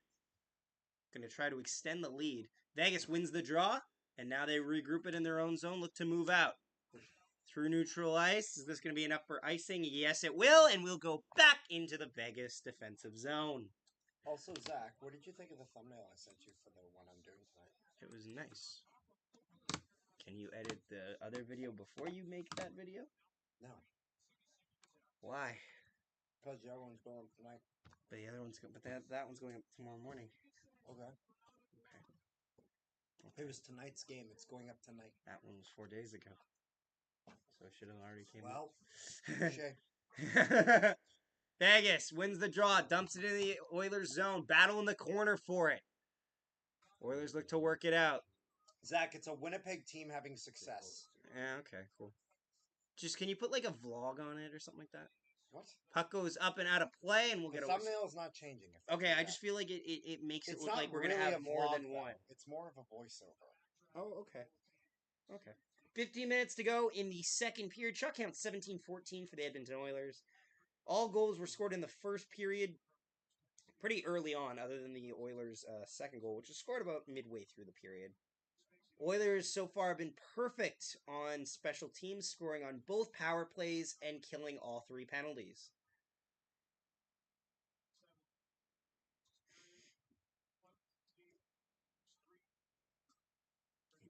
Faceoff will be at center ice here. Not sure how that transpired. Shots this period so far, 3-2 for Vegas, but nonetheless. Vegas wins the draw. Flips it into the attacking zone. Chase there for it. Vegas gets to it first and battle along the ball. Battle along the boards for it. Oilers pick it up, looking to move it up. Janmark pushes it up, gets over, and they get out of the zone. Now it's a possible break. 2-on-1 for the Oilers. Entering the zone. Shot deflected. That goes wide. Just to get a bit of a stick on it, just to break that up. Looked like they were home free there. No, it's all tough, but the Oilers win. I'll take a great night after my little wall I made up. It'll take a great night after. Oh, okay, nice. Oh, the Walleye. Maybe the Eastern Conference Final. Who are they the AHL affiliate for now? Just curious. Who are they for? The Toledo Walleye. Anyway. AHL, Toledo Walleye is ECHL. What the fuck? Reed, no. You said Reed. Yeah, with Reed over there. Don't look like you're peering in like a weirdo. Yeah. Oilers have it in the offensive zone. Back to the point. Holds it in D-to-D passing. Waiting. Fires. Deflected. That goes wide. I can't. The Red Wings. They're the Red Wings. What about the Griffins? Yeah. What happens to the Grand Rapids Griffins? Because it's ECHL. What happened to the Grand Rapids The Griffins? Grand Rapids Griffins are still there. It's because Toledo Walleye is ECHL. Oilers looking to go through neutral ice. What happened to the Griffins? Yeah. No. Q. Griffins are sacred. That's HL royalty. Oh, shut up. They killed Kenny. Shut up. Oilers have it in the offensive zone. Vegas picks up behind the net. Oilers along the boards. Vegas picks up in their own zone behind the net, moving it out. Puck goes into the neutral zone there, bounces around. Oilers pick it up. Vegas offside at the line will get a whistle. Best I have this year, lol. Ah.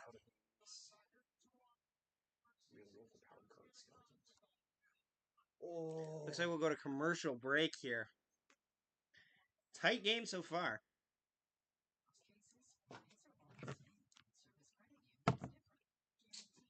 Sorry, I just woke up. Oh, so the woman has said that she has seen The Princess Bride.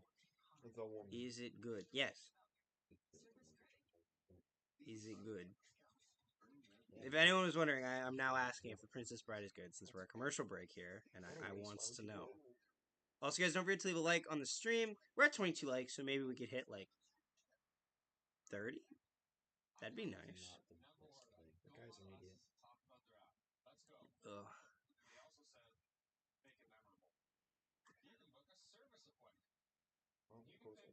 Ugh.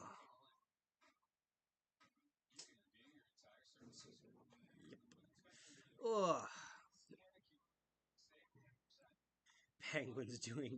Panthers doing God's work. Yep. Amen. Okay.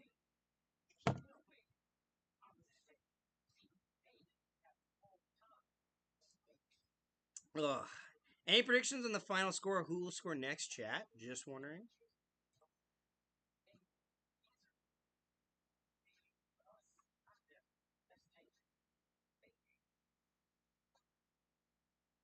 Oh, that's good. She'll be disappointed you haven't seen it, and that will be the next date night for sure. My next question is after yes, but long a bit. Takes a while to get into it. What is it on? We shall watch it. My chat says it's good. LMAO. 5-2 Oilers. That's a decent prediction. So the woman is very much likes The Princess Bride. So that's the yeah okay. Phenomenal. Stop rhyming, and I mean it. Does anybody want a peanut? Face off again here. It'll be another offside call. You want to get? You want to do it too good. Okay, sure. 12:55 to go in the second period. Zach, What?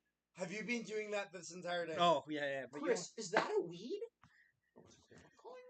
17-14 the shot count for the Oilers so far. Good woman.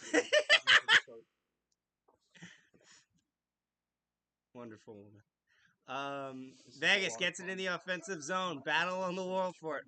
Oilers looking to move it out. They'll get there. Gets checked there by the Knights. Knights looking to move it out in their own zone now. They'll regroup. Fires it into the offensive zone. I will say this. The Oilers have done a really good job of minimizing the Knights in the second period. The Vegas Golden Knights really haven't got a lot of good looks in this second period. They've looked pretty... They've looked very weak. Back the other way comes Vegas. About to prove me wrong. Backhander shot. That gets stopped by Skinner. Yeah. Vegas is going to prove me wrong now. Sorry for the confusion with the Wings affiliate. I'm cheering for the Oilers because I hate Vegas. Gotcha. Makes sense. Battle in the Oilers' end here. Oilers have it. They'll flip it in over the line. Not enough for icing here as Vegas picks it up in their own zone. Vegas looking to go through neutral ice here. They'll flip it in the zone. Skinner out behind his net to play it. Plays it up there for the defender, up to the winger. Up there for Nugent Hopkins. Nugent Hopkins will dump it in. Hill isn't able to catch that, so the puck goes behind the net. Vegas looking to move out of their own zone. Waiting here, cutting through neutral ice, flips it down. Worth noting, both teams without a top defender for them. Nurse is gone for the Oilers, and Pietrangelo's gone for the Vegas Golden Knights, which is a fair trade-off, I think. Slightly better trade-off for Oilers, I think, because they have better top-end defensemen, but both deserved a game. Oilers battling in the offensive zone, gets the puck back to the point. They go D to D with it, holds it in, waiting, high circle. That bounces down low. Along the boards with it, Oilers still have it. Tries to go through the slot there, can't get it. McLeod has it along the boards, skating around, looking to get a cycle going here as the Oilers trying to find a lane to the net. Oilers still battling for it. Still have it along the boards, moving around. This has been our best stream for the Oilers night series. But it is worth noting that that's also because I feel like it's a little bit because the Oilers are winning. That might be why more people are tuning in, which is fine. I don't hate it. I understand the game. Oilers have it down low. Imagine finally making it to the second round and getting gentlemen swept by a number 2 wildcard team. Yes, sir. Yes, sir. Yes, sir. That's the way we like it. They had to do it at home ice. They had to lose the home ice game. That's what happened to happen. Vegas flips it out of their own zone, dumps it in. Game slowed down quite a bit. Other than the last 5 minutes was really a rapid pace. Now it's getting down really to the nitty-gritty. Halfway through the game here, as we are just past the 10-minute mark of the second period, Oilers get in the offensive zone. Taking their time, cuts down low, waits, looks to try to wrap around. No, he'll hold on to it. Draisaitl holds on to it, gets forced out of the offensive zone and has to rework. Oilers through neutral ice, enters the zone, moving it in. Vegas picks it up, back the other way. They'll flip it all the way down the ice. Skinner will hold on to it for a whistle, and we will get a whistle. And now there'll be a little pushing and shoving, because it's the playoffs. Okay. 9:28 to go in the second period. Shot count 17-15 still for the Oilers. Vegas has not got many shots this period. Oh, we're doing phenomenal, man. We're doing great. We're like 0-4. We're 0-4. We're doing great. We're like the Rough Riders. The Rough Riders? You're like the Elks. 1-4 is the Elks, bud. Whatever. Rough Riders would be 1-3. I mean, I tuned in because I needed to know what was happening, but now I am enjoying your commentary while watching. Why, thank you. Much obliged. Much obliged. Vegas wins the draw. Back to the point. They go D to D with it. White Cloud has it. Oh, great. Puts it down low. Vegas working it around, trying to get. It's a real wide. Back the other way come the Oilers. We'll get back to that point in a bit. But the Knights are very spread out in the offensive zone, and they're not very good at transitioning right now, and transitioning through their offense. Chance there, shot off the board, save, rebound, another chance there, and that'll get stopped there by Hill. Sorry.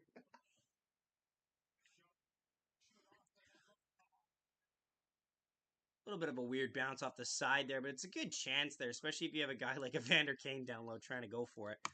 Commercial break here. So far, I would say the Oilers have looked very... Like, the Oilers... It's funny. Here's the thing with the playoffs. This is a really good period for the Edmonton Oilers. However, if they don't score a single goal in this period, can you really sit there and go, oh, yeah, that was a great period? Because every single period is different. Like, you come out and you can come out of the period, like, in a really good shape. But if you didn't score, means nothing. Like, for example, I'll give you a perfect example. The Jets in Game 2... The first period, they absolutely destroyed the Knights. They put up 1 goal. That's it. And so, push come to shove, we get to the second period, and it now doesn't mean anything. Because the second the Knights tie it and the Knights take the lead, the first period meant nothing. Because you only scored 1 goal with it. So, if I'm the Oilers, you don't want to get frustrated, because frustrated is the wrong mentality to have in a playoff game. Because then it leads you to make mistakes and uncharacteristic mistakes. But if you are the Oilers... You need to make the most of this period. You have a 1-goal lead, and it's only a 1-goal lead against a very high-powered offensive team. This isn't like playing against, like, I don't know, the Jets. You can't nurse this lead to the end. If you're against the Golden Knights here, you need to stay on the offensive, and you need to get a goal and get results from those offensive chances. None of these games have been really close, low-scoring games. It's because both teams are capable of high-powered offense. Who do you think is going to win the Stanley Cup, Zach? My prediction before the playoffs was the Dallas Stars over the Carolina Hurricanes. I think right now the team probably in the best shape is ironically a team missing 2 top forwards, which is the Carolina Hurricanes. But They were my cup winner. It's still wide open, honestly. Imagine how fun it would be with Jesse Pollock in Toronto. Yeah, he must be having the time of his life right now. They're talking about the McDavid versus Eichel points. McDavid head-to-head against Eichel has 22 points. Eichel has 20, so it's not as lopsided as you guys may think. It's just the team results have been very different in the past. Offensive zone face-off here for the Edmonton Oilers. We do need a better lead, but wisely without taking penalties. Yeah, the Oilers haven't scored a single even-strength goal this period, which is a little alarming for an high-powered offense, but, you know. Vegas takes it in the offensive zone. That gets broken up there by the Oilers. Oilers in their own zone now. Battle below the goal line. Chance of front shot. That just goes over the net.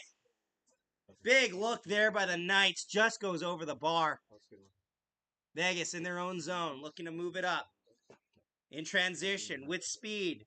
Smith gets to it. That gets broken up by the Oilers. It'll never happen, but how cool would it be to see the Canes win the cup in the old Whalers jersey? Never going to happen, but it would be neat. But also, too, it makes you wonder who they beat in the finals. And I'd argue, other than, like, I don't know if I want, like, it's tough. Like, I like the fact that we're going to have a genuinely new Stanley Cup winner, like, that hasn't had one since, like, the closest is 2006, which is the Carolina Hurricanes. But I don't want a team that has never won a cup to win a cup. Like, the teams that are left that has never won a cup, Florida. Except Florida. I wouldn't hate Florida. But Vegas, Seattle is too soon. It's too soon. Oilers taking in the offensive zone. Under 8 minutes to play in the second period here. Shot count 18-16 for the Oilers. Battle along the wall for it. Vegas looks to move it out of their own zone, and they will. Over center. Enters the attacking zone. Waiting. High slot. Wait for the men to get set up. Point shot. Blast one that gets blocked by the Oilers. A 96-mile-an-hour shot by Martinez gets blocked. The one thing I will say that would be funny if Seattle won the Stanley Cup is how much that would be almost a little bit of a middle finger to Vegas in the sense of this is how you handle an expansion team and not... This is how you finish the job. This is how you finish the job and not fucking panic even though you Oilers, went to the Stanley Cup in their own zone, works it out. To a penalty coming up. There's a penalty coming up. The back official makes a penalty on Desharnais, I believe. I don't know about this penalty. I love you, Zach. I'm sure your prediction is right. Appreciate it, Andy. Sadly, Leaf season is over. I know, Hayden. I'm sorry about that, but I do find it a little funny. Jack Eichel, yeah, a little bit. Oh, I don't know if I agree with this penalty. Here's the thing. Jack Eichel draws this, and he puts his hand on the stick of Broberg. And if I'm Broberg, I'm really annoyed. The first penalty, easily. Broberg easily deserved it. The second penalty, man, I don't know. The first penalty Broberg deserved. The second penalty, I don't know. Eichel's holding the stick. Yeah. Yeah. What are you doing? What was that? That was a stop Kevin Sawyering. Edmonton wins the draw, and they'll dump it down the ice. Well, you asked, so I'll tell you. But it's not. Vegas picks it up in their own zone. Waiting to get set up. Almost a quarter of the power play is done now, though. Thanks to that. Oilers try to hold it at the line. It gets over the blue line in the Oilers. And also, too, what people will get very annoyed by, it's the back official calling it. When the back official calls a penalty, there's some chicanery.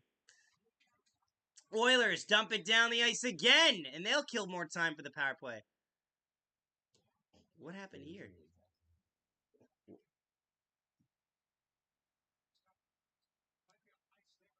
Looks like there's going to be a high sticking, and the Oilers are going to be a 5-on-3 shorthanded. What? High sticking by Matthias Janmark. Oh, that's just stupid. What are you doing, Matthias? Matthias just flung the stick at Jack Eichel's face. Why are you dumb? It's a question I ask so many times a day. Thanks, Mom. Love you too. Minute 16 to go, and the Vegas Golden Knights are going to have a giant opportunity here with a minute 16 power play with a 5-on-3. That is a massive blow to the Oilers here. Janmark for high sticking for 2 minutes here. Vegas wins the draw. Back to the point. And the Oilers penalty kill was looking pretty solid for the most part of this penalty, which really hurts. Back to the point. High circle. Waits. Holds on to it. Back to the point. Fires. Blocked. That goes wide. Vegas still has it. Back to the point. Again, D to D. Top of the circle. Vegas converging a little bit here. Oh, shit. Shot side, real they score! Mark Stone! And the Knights have tied the game 2-2. Also,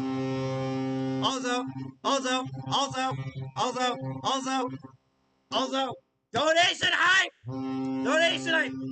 Switch the hearts! Oh, there's 2 hearts!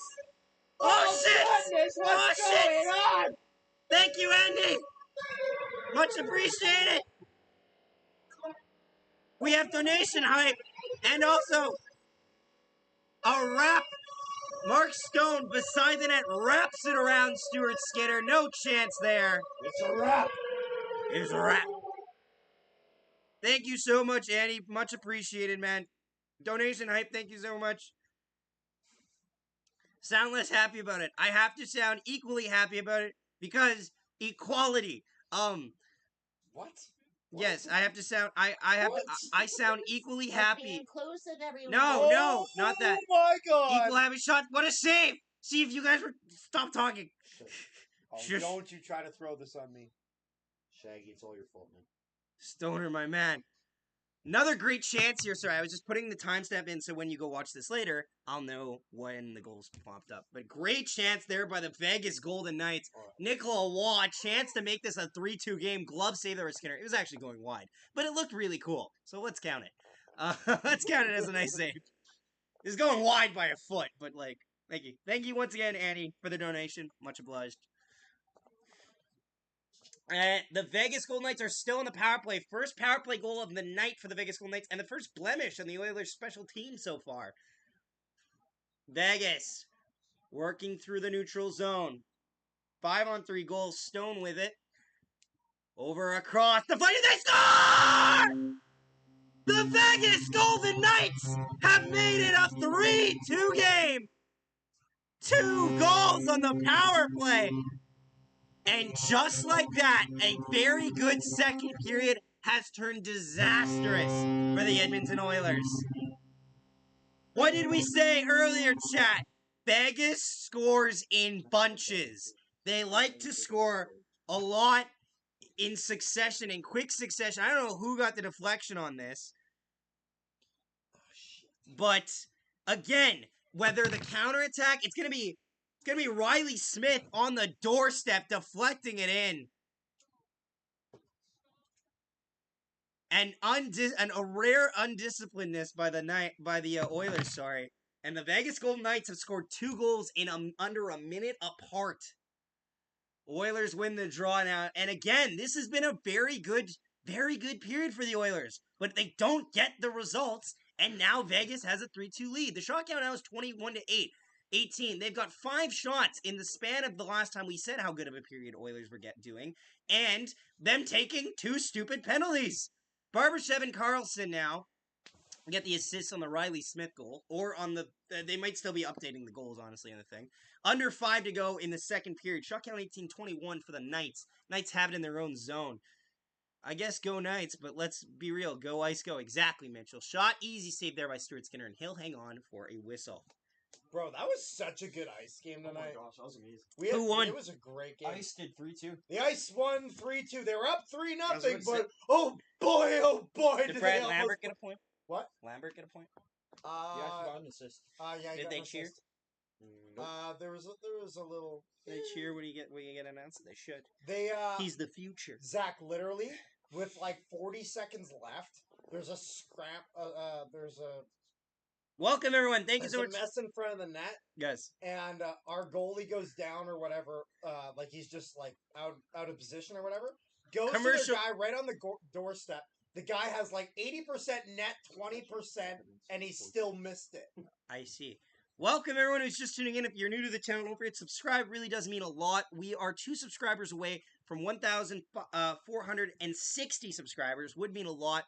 Also, don't forget to leave a like and say hello. Say hello in the chat because we love having all of you here. And I'll answer when you guys comment. I've answered all of your guys' comments. But yeah. Was that the game Lambert got an assist? He's going to be an amazing guy. Jam right, he's going to be. Willem Carlson and his wife had their baby boy. I saw that. I saw that announcement. Yeah, good for him. Good for them. It's good that he must have probably been in the area at the time for them to have that, though. Like, that's good because obviously, like, depending on the time of the game, you don't want to have. It's not that you don't want to, but it's less ideal when if you have a kid when the dad's just away. So it's nice to know that he was probably very nearby at the time. Oh, Kachuk's ripping into him.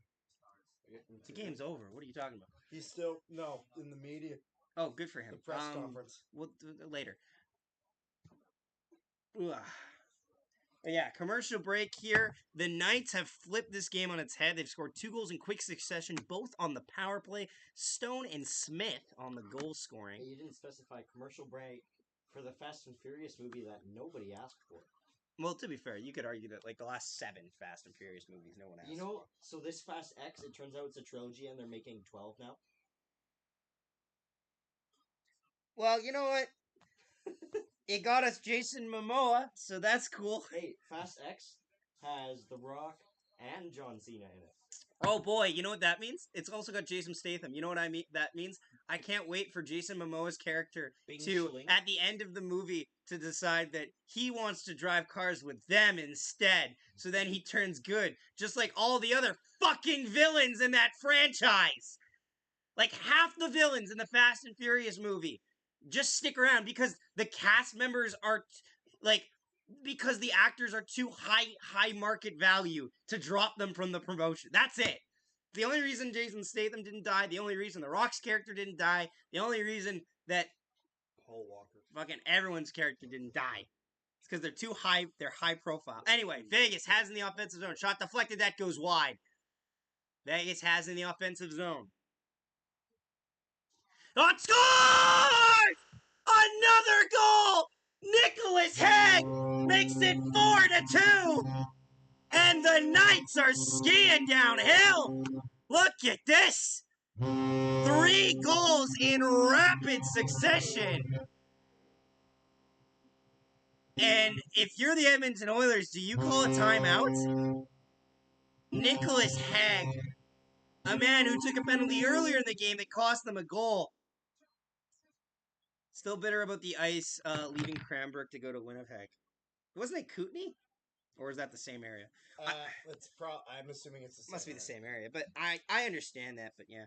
No Nurse, no Pietrangelo. How do you feel about both each getting 1 game despite Pietrangelo getting a tomahawk chop? Pietrangelo should have got 3 games. And I don't... Nurse, by rule definition, should have got 1. Pietrangelo should have got 3 for that. That was a brutal slash. Like, there's no end. Oh, my God. Hell is frozen over. Jack Campbell's in net. Goalie change. Stuart Skinner allowed 4 goals on 23 shots, and now Jack Campbell goes in net, and now this is a disastrous point for the Oilers, because now you have questions in net when you should not have questions in net. Goaltending is supposed to be a strong spot for the Oilers. They're playing against Aiden Hill. They should not be having these problems. Philadelphia Eagles. Yes, they are blowing it. Yep, I'd pull Skinner out. Too many, too close, he's shaking. Yep. Too many, too close, and also, too, that last goal by Hague is not... Like, I don't know if he doesn't see it or not, but the optics of just a clean shot from the point beating him, you can't. You gotta adjust somehow. If you don't call a timeout, which I argue you should, you have to pull the goalie. One or the other. His first goal of the playoffs, scored at 15:34 into the second period, assisted by Marchessault and Eichel on the assist. So Eichel once again having a multi-point night.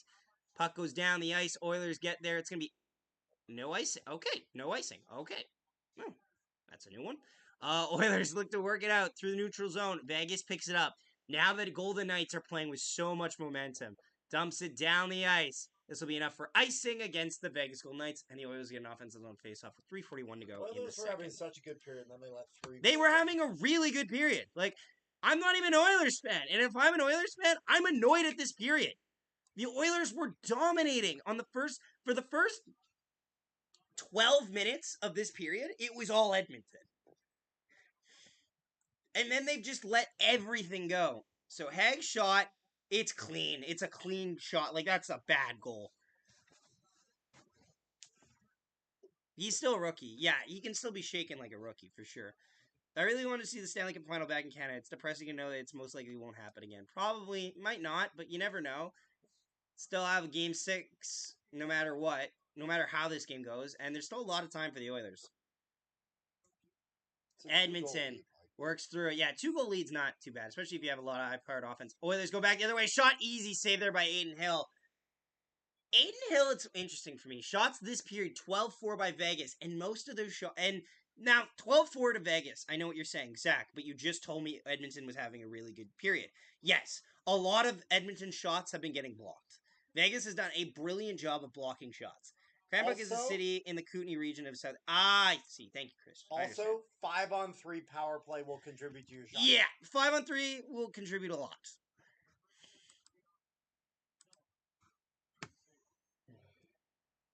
Face-off win here for the Knights in their own zone. Looking to move out. Flips it up, down the ice. Oilers pick it up. They'll try to flip it. They lose control. Battle on the wall for it. Vegas really hard on the checking game here. And they come up with the puck in the offensive zone. Broken up there by the Oilers. Draisaitl tries to make a rink-wide pass. Doesn't connect. Ooh. Vegas picks it up again. Enters the attacking zone. Down low. Battling for it in the corner now. Under 3 to go in the second period of game number 5. Oilers looking to move out of their own zone. Over center. Dumps it in. Goes low. Tries to put it tight up against the boards there. Can't get it. Vegas picks it up. Leaving out of their own zone. 2-on-2 over the line. Broken up at the blue line. Oilers get it back. Draisaitl leaves it there. A little bit of space. Across. Can't connect on the pass. Bouncing puck. Shaggy. Or straight up wrestling match. Winnipeg A lot of Ice wrestling. attendance 5,531, which is more than a sold-out game at Mullet Arena. Shot. That gets broken up and blocked there by the Knights again. 2 minutes left to play in the... What are you all high-fiving about? There's only... Because we had more. Yeah, we did that. I said higher Oh, attendance by myself. than the Coyotes. At a sold-out arena. Under 2 to go in the second period. Like and subscribe. Oilers. And donate. No. Don't donate. Do not. No. Both of you need to shut up. Zach before the Carter, you donation. need to take your friends away. Zach, Under 2 to Zach- go. Possible breakaway here for the Knights. I was That gonna gets ask broken that. up at the line. Zach Oilers have it behind their own net. Looking to move out. Ekholm dumps it in. Aiden Hill out of his net to play it. Leaves it there.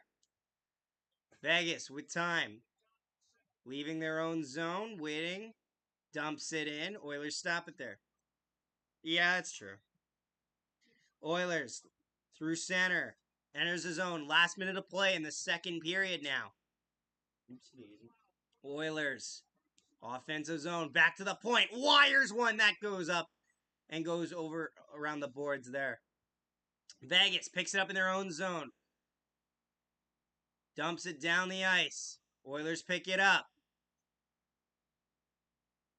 Oilers with time. Waiting. Through center. Dumps it in. Easy save there by Hill. Vegas gets it. Looks to move out of their own zone. Battle there by the goalie. Don't know what happened there. Back the other way come the Golden Knights. They'll dump it in with 30 seconds to go in the period. Oilers big hit. That's a bad hit. Oh, I don't know about that hit. That was head first. Oh, I don't like He's that hit. bleeding. He's bleeding.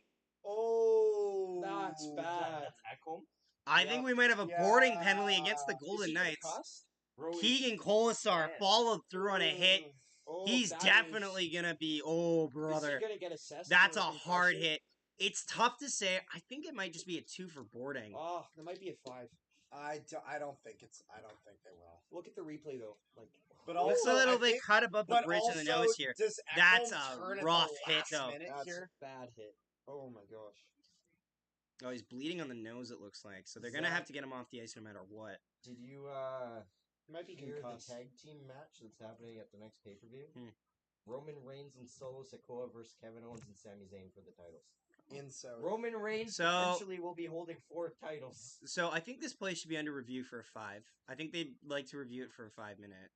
If they're they've swiped off the 2 here a minute. This either way, 20.9 seconds ago in the second period. This could be a big turning point in this game if the Oilers can get a long power play. They're calling it a 5-minute major, but they also might then have to review it for a 5-minute major. Yeah, 5-minute major. Blood sometimes makes it a major. Not true. Blood will make it a double minor if it is a high sticking. However, the optics, however, the optics of blood do sometimes tend to cause more of an effect on the players. It's more the optics than the actual rule book. Oh. They're I not wanna see a bound to replay. make this a 5-minute based on the fact that there's blood. Let's see the hit again. Oh, Numbers. Oh, Yeah, no, this should be 5. This should be 5. Yep, that's gonna be a major. Holy shit, that should be a major. That's Oh! God. He's leaning forward into And he the boards. doesn't turn last minute. Like Kolasar, get numbers your will head count. out of your ass. That Jesus. could be a broken neck if he's not. Oh my god. That's got to be 5. He's leaning That's- forward. That's got to be 5. He's leaning forward. Kolasar, shut up. Hearing or no? Hmm? You think he's gonna Hearing. get a hearing? Hearing. I think it's 5 You in a think he's hearing. gonna get a game? I think it's 5 in a hearing. He might. Misconduct. Yeah. This should be a 5-minute major for the Edmonton Oilers. Oh. Yup. 5-minute major. That's Let's deserved. all right. Yeah. Keegan Kolasar has been ejected from the game. A hit from behind on That's Matthias a Ekholm horrible hit. has to call. You have to call it. It's numbers the entire way. Ekholm doesn't turn. He's looking the other way. Kolasar is chasing this hit. There's 23 seconds left in the period. You don't need, I understand following up and having good body contact. This is needless. This could be a massive turning point. Oilers have scored on every power play they've had in this fucking game, and now they can score unlimited goals. Unlimited goals! No matter what. No matter whether or not offensive zone face-off here for the Edmonton Oilers, who now have a 5-minute major power play. Back to the point for Bouchard. To the circle. The shot stopped there by Hill. Rebound. That goes wide. Vegas dumps it down the ice. Doesn't make it, though. Stopped at the line by Bouchard. Holds it in. Boarding major is the official call. Oilers down low. Under 10 to go. Under 5 go. Battle on the wall for it. Oilers get it out, but they're going to run out of time. Shot towards the net. Easy save there by Aiden Hill. And that'll do it for the second period. But the Edmonton Oilers are going to have a 4.5-minute penalty at the beginning of the third period. What are our thoughts, everybody? How are we feeling? What a roller coaster there. Not acceptable. Keegan Kolasar is a bum. Don't let him back in the series. Yeah, I think Kolasar might have a hearing. I think he gets 1 game suspension, only 1 because he got kicked out of this game. A lot of times what NHL Department of Player Safety, when they see a guy get the game ejection, in their mind it validates that the guy has already lost a game on his suspension half the time. If you look over it, that's kind of how it ends up working. I recognize a dirty hit by my own player. For sure. Appreciate that. Makes my life easier explaining it. But no, yeah. So we go to second intermission. A bad period for the Edmonton Oilers, but they're given a little bit of a gift here just by sheer stupidity. Which, yeah, it'll be an interesting one. It'll be definitely an interesting one now in this third period. CIBC Twister? What? Daniel, what do you mean? I'm confused. But welcome to the stream. Thank you so much for tuning in. Oh, so this hour did pretty good. Only 611 views. What? Yeah. Good for you. It's been a good hour. That's awesome. It's been a good hour. Good on you. Yeah, boys. thank you. It's a shame that YouTube said we're gonna partially demonetize you. What did you say? I said nothing. You know what's even proof of this? I find out that it's demonetized while in the presence of my father, and I'm like, did I swear, Dad? No. What the fuck? Now I'll swear because you demonetized me. So, do you even know why? No, they don't honestly, tell you. that's been annoying now because And it's we happened never got, it's- we didn't get a single video demonetized last year, and this year we've got like 5 of our streams demonetized, and it's like, Unfortunately, that's how the platform can be it's sometimes. like YouTube, just tell me what I did wrong. Lack of discipline in a tight series. Why would you do something so stupid? Dirty hit was as bad as the Eberle hit, depending on concussion. Okay, so the Eberle hit to me, I hate it. I hate the Eberle hit, and I also hate what it got. It didn't even like Eberle should have been suspended for 2 games. Like he partially broke the guy's spine. Ooh. Now I think most of the damage here is on the head of Ekholm. Fortunately, because of how he went into the boards, it was pushing more on the back of the head into the boards than the body. But it's still terrible. Nathan, I agree with you, but I'm also saying by my standards, Eberle should have got 2 games suspension, and Kolasar should get 1 game suspension. That's what I'm saying.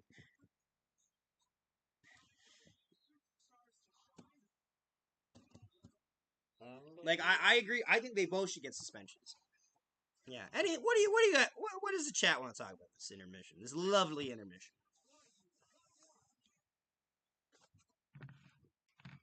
Eric Holla becomes the first player in I Stanley saw that. Cup playoff history to be eliminated by the same opponent in 3 consecutive postseasons while playing for 3 different teams. That's funny. Gosh. Lost Bro had to it- Carolina over and over and over again. That's rough. As Nashville, Boston, and New Jersey, because you have to remember the Yep. COVID season. So that's why Yeah. even Nashville. Yeah. No, like 'cause I North think Division. Kolasar gets a game. That's funny. I think he gets a game. It would annoy me if he didn't, because especially after you give 1 game suspensions here, if you don't give it to Kolasar, like what's the thing? Oilers need to win tonight. Yes, they do. They need to badly win. Oh, thank you so much for subscribing, everybody. We're up to 1,460. Wow. Hey. Yay. W's all around. That's awesome. Dubs. Big W's. Big dubs. Our goal is 1,500 by the end of the playoffs, if we can get that. We're 40 away, so we know it's a bit of a Leafs eliminated. That's always a good topic. It is a good topic, and it's a good thing that they got eliminated, because I was sick of having to stress about the fact that Leafs fans could be all over me on the fact that they might win the cup, and I was scared. Okay, hang on. I gotta hear what BX says.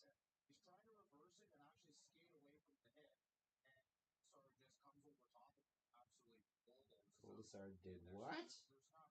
Okay. Okay, good. Yep, that's all I wanted to hear. All I had to hear was Kevin Bieksa say there's not really a defense. Because Kevin Bieksa, if anyone on the panel is going to defend Keegan Kolasar, it's Kevin Bieksa. Kevin Bieksa is your dead canary in a coal mine. If he dies, everyone's gone. Everyone's gone. He was your only hope. What a great reference. The first time I said canary in a coal mine, no one knew what I meant. Actually, for the layman terms. So, fun fact, when people used to do mining underground, they used to have a canary in a bird cage with them, because a bird requires more oxygen than a human. So if the air was toxic, the bird will die before the human. So if your bird in the cage dies, then you know you need to get the fuck out of there, because that mine shaft is poison and you need to go. Yeah. I did not know that. Yeah, Yeah, like it's- PETA in the in now, like, it's your dead canary in a coal mine. So if the canary's dead, get out. PETA would not accept that nowadays, but that's how it used to be. That's just how PETA is. Yeah. Hi, welcome, Raynil Soto. Appreciate you tuning in. We want Florida. Careful what you wish for. Yes, indeed.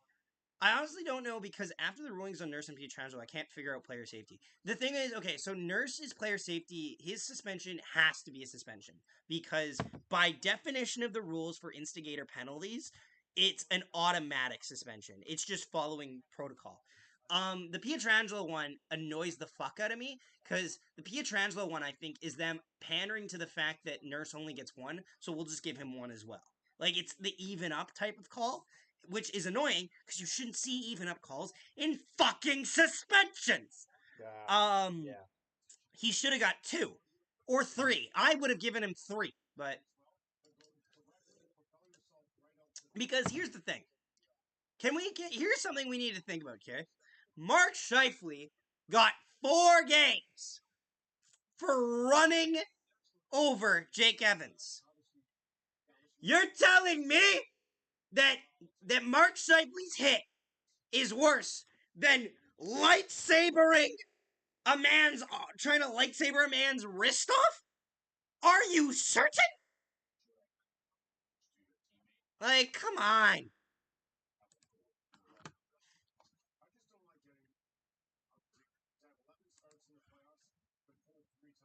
Yeah, Kelly Rudy raises a good point. It's not a good look that Jack Campbell. I'm not happy. I understand, Cameron. It's not a good look that Stuart Skinner's been pulled 3 times. Now, granted, they won one of those games, but it's not. The optics are bad because it puts the goalie starter position into question. Again, I would never start Jack Campbell because I have no faith in Jack Campbell. But again, if Vegas kills this penalty kill off, it would be a miracle, but there is no place for that hit. You are taught as children with stop signs at the back of the jersey do not hit from behind. That's true, yeah. A lot of jerseys, and I think a lot of younger jerseys should still have that. Honestly, I'll say this, as somebody who officiates minor hockey a lot, hitting from behind is down, I would say. From at least all the games that I have refed, hitting from behind is very much down in the community. Ever since they raised the legal age to hit, hitting even like incidental contact hits, from behind are really like a lot lower than they used to be. They still happen. Can't fully eliminate that, but they're definitely a lot more rare and infrequent when at least on the games I read. It was stop, no hitting. Yeah, I never knew that. I thought they just... You thought they were sponsored by a stop sign? No, I just thought they were there. You thought they were sponsored? Oh, yeah, it's like the McDonald's thing. Yeah, but don't come at me. Yes, 100%, especially given that Scheifele was a clear headshot. And Pietrangelo barely missed Dreisaitl's hand. Okay, Harry, you and I don't see eye to eye on this. Scheifele's not a clear headshot. Scheifele just hits him, and Jake Evans is the size of, is the height of my chair. Like, that's the problem here, is Jake Evans is shorter than Mark Scheifele. By a lot. Also true, and I'm not defending the Mark Scheifele hit. I'm just saying that the reason Mark Scheifele got 4 games is because it made national news that Mark Scheifele leveled a guy. If this is the 90s or early 2000s, no penalty. If it's the 2010s, he gets... Honestly, he might end up getting 14-game suspension because the 2010s had some wild suspensions. Rafi Torres getting a 41-game suspension was not on anyone's bingo card. What? Yeah, 41-game suspension. We're just headhunting the fuck out of someone. If this is the 2010s, Mark Scheifele maybe gets a 7-game suspension or a 2-game suspension. It's no way to tell.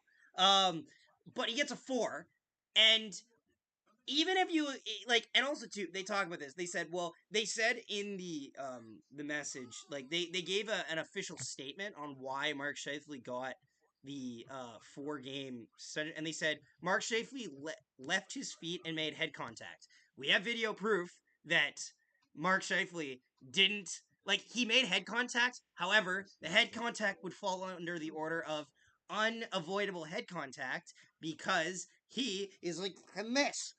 He's skating like a gremlin. And in terms of leaving his feet, he doesn't leave his feet until after contact is made with the player. The only reason this got 4 games is because Jake Evans didn't get up. Jake Evans was knocked out cold, even though he was fine afterward. He was taken out for a while, but he did return to the series. He wasn't done for the year. And because it just looked bad. People were like, oh my god, what savagery! And they're like, yeah, we gotta... if he gets up after the hit, there's not even a penalty.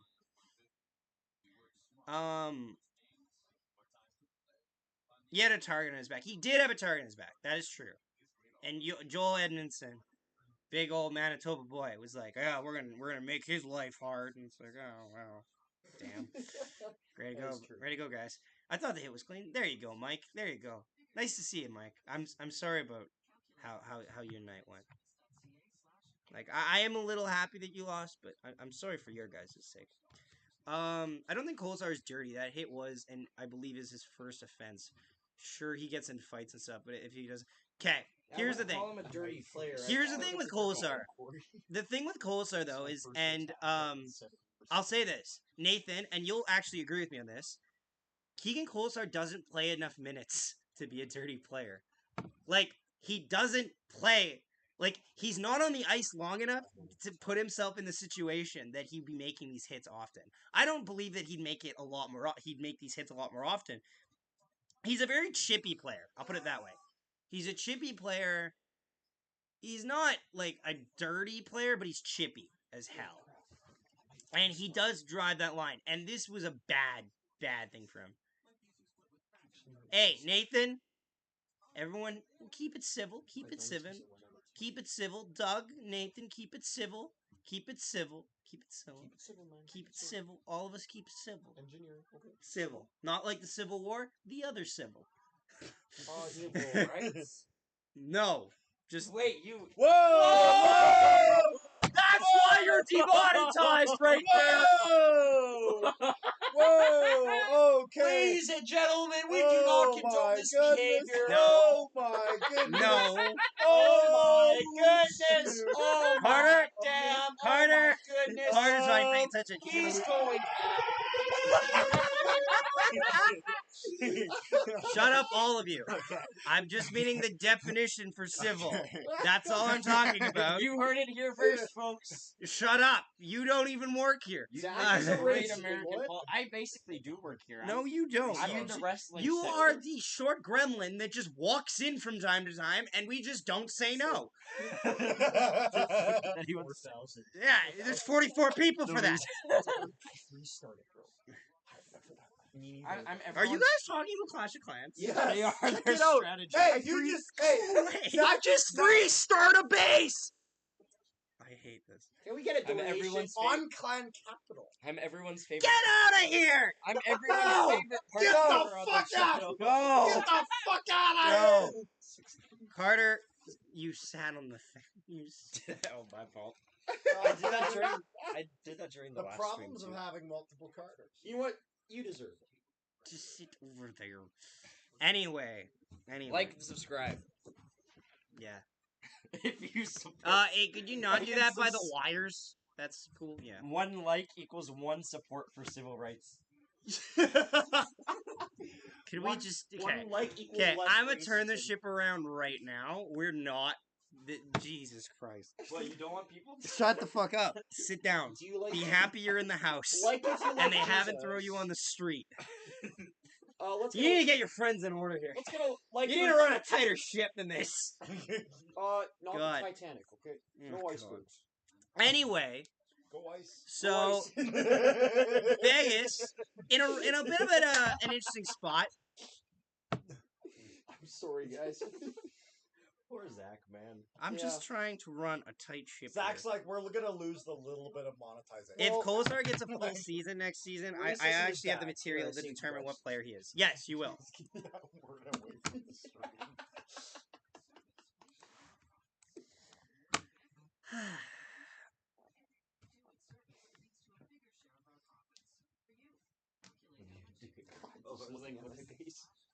Oh, you're on Tinder? That's good.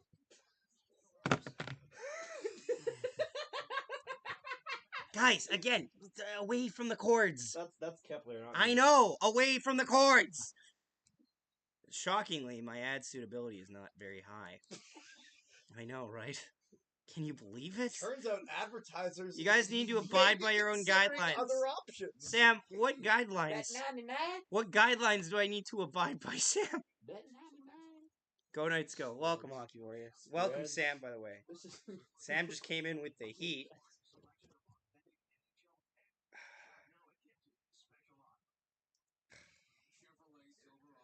No, but it'll be an interesting third period, especially to start.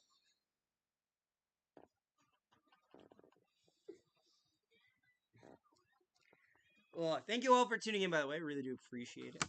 Means a lot. Ugh. 1.1K on the views. Thank you, everybody.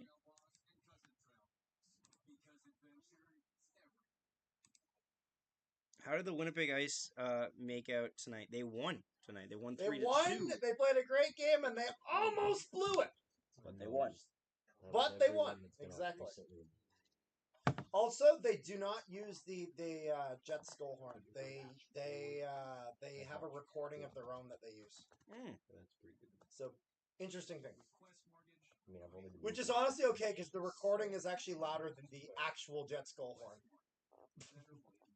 Knights are going to crap on Oilers. Well, I mean, you now have a 5-minute penalty kill, so let's not tempt fate here, but you're doing decent so far. Oh my damn. They're going ham. Oh my goodness. Oh my damn. Is that ZZ Top? All right, guys. Oh. Start of the third period. There's the other band member. Massive power play. Bro, he looks like ZZ Top. They're really No way. Is that a Karen? The Karen.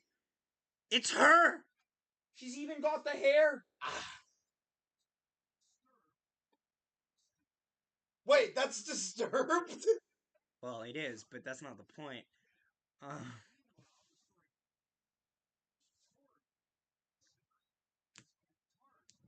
What is this lore? What the fuck is this lore? Hey guys, Get Gene Principe off my screen! What the fuck is this lore? Why is she dressed like a midlife crisis wannabe? She looks like Roseanne Barr before she got a TV show. What is happening right now? I thought you were going to say before she got canceled. No! What's happening? She looks like a soccer mom. Just show the fucking game! She looks like a soccer They keep mom talking after about the her kids woman get that cut from flipped the off team. of Vander Kane. She looks like a soccer mom before her kids. I mean, we're chilling even if they score, man. 4-2, bro. All right. Just like that, we are underway in the third period. We're chilling. The Karen lore is building. It is back to the point. Over to Draisaitl. Down low. McDavid cycling it around. Fakes like he's going to move in. Keeps it in the high slot. Moves it back. Ryan Nugent-Hopkins to Draisaitl. Waits to Bouchard. Waiting to McDavid. Over. Almost loses it. Does lose it. Holds in. Bouchard holds it in the zone. Battle on the wall. McDavid comes up with it. McDavid cuts towards the net. Shot that goes wide. Bouchard holds it in. Back to the blue line. Bouchard over to McDavid. Nugent-Hopkins, sorry. Back to Bouchard. Over to McDavid. McDavid waiting. High slot. Over to Draisaitl. Waiting. Back to the point. McDavid to Draisaitl. Waits. Fires. That gets blocked. Back to the point for Bouchard. Under 4 minutes left in the power play. A minute into the period here. It's been all Oilers pressuring so far. Over. Waits. Down low. Across. Shot that gets stopped there by Hill. Rebound. The puck's loose. Oilers hold it in. They move it around. Great play there to hold it in. Bouchard has it. Over. Waiting. Oilers lose possession. They get possession back. They lose possession again. And Vegas dumps it all the way down the ice. With 3 minutes left in the power play. Oilers got to get one on this at least. Have to. 3 minutes left in the power play. 18 and a half. It's a huge momentum killer. Yeah. Oilers. Back to the point. They go DD. Second unit's out there. Why the fuck is Cody Ceci on your power play? That's a great What? Oilers. Along the wall. This second unit is so less powerful than the first unit. Oh my goodness. Top of the circle. Fire. Saved there by Hill, and Hill hang on for a whistle. Hill and Hill hang on for a whistle. Yep. Hill and Heel hang on for a whistle. I know, I just always went dry humor. Very. So dry. All right, so now that it's a whistle, first unit's back out there, I'm going to guess. Like, you got to get the first unit out for the Oilers. Like, the second unit for the Oilers is fine if you're playing Chicago. Not ideal if you're playing the Vegas Golden Knights. Yeah, first unit's back out there. Oh, don't zoom in on... Don't show me Stuart Skinner. I don't want to see his sad face. Lovely muscle he's got that's a there. wonder. Vegas breaks it up and they'll dump it down the ice with 2. They're over halfway through killing the 5-minute major. Just let it be known, Ekholm's back. Yeah. That's who they were. He's back. Ekholm is back. Draisaitl enters the zone. Back for Bouchard.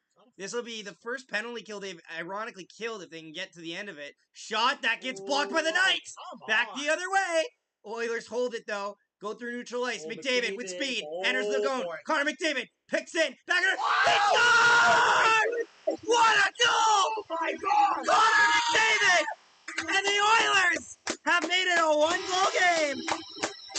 What a goal! He's not human. What a goal! He's not human. What the heck? 17:20 to go and the Oilers have life. Holy shit, what a goal. Connor McDavid splits the D, cuts wide, backhander, stopped by Hill, rebounded. The entire team! Was that a... McDavid drives it to the net, and we have a 1-goal game. Oh my! That reaction off the rebound was Rebound. So His quick. reaction time. Backhand, boom, bang, in. Yeah. And the Oilers are still on the power play, and they still got time to tie this game at 4. What a goal! Oilers entering the zone. McDavid cuts through into the zone again. Waiting again. Leaves it there for Draisaitl. Draisaitl has it. 1.5 minutes still to go in the penalty kill. Oh, come on. No. Vegas dumps it down the ice.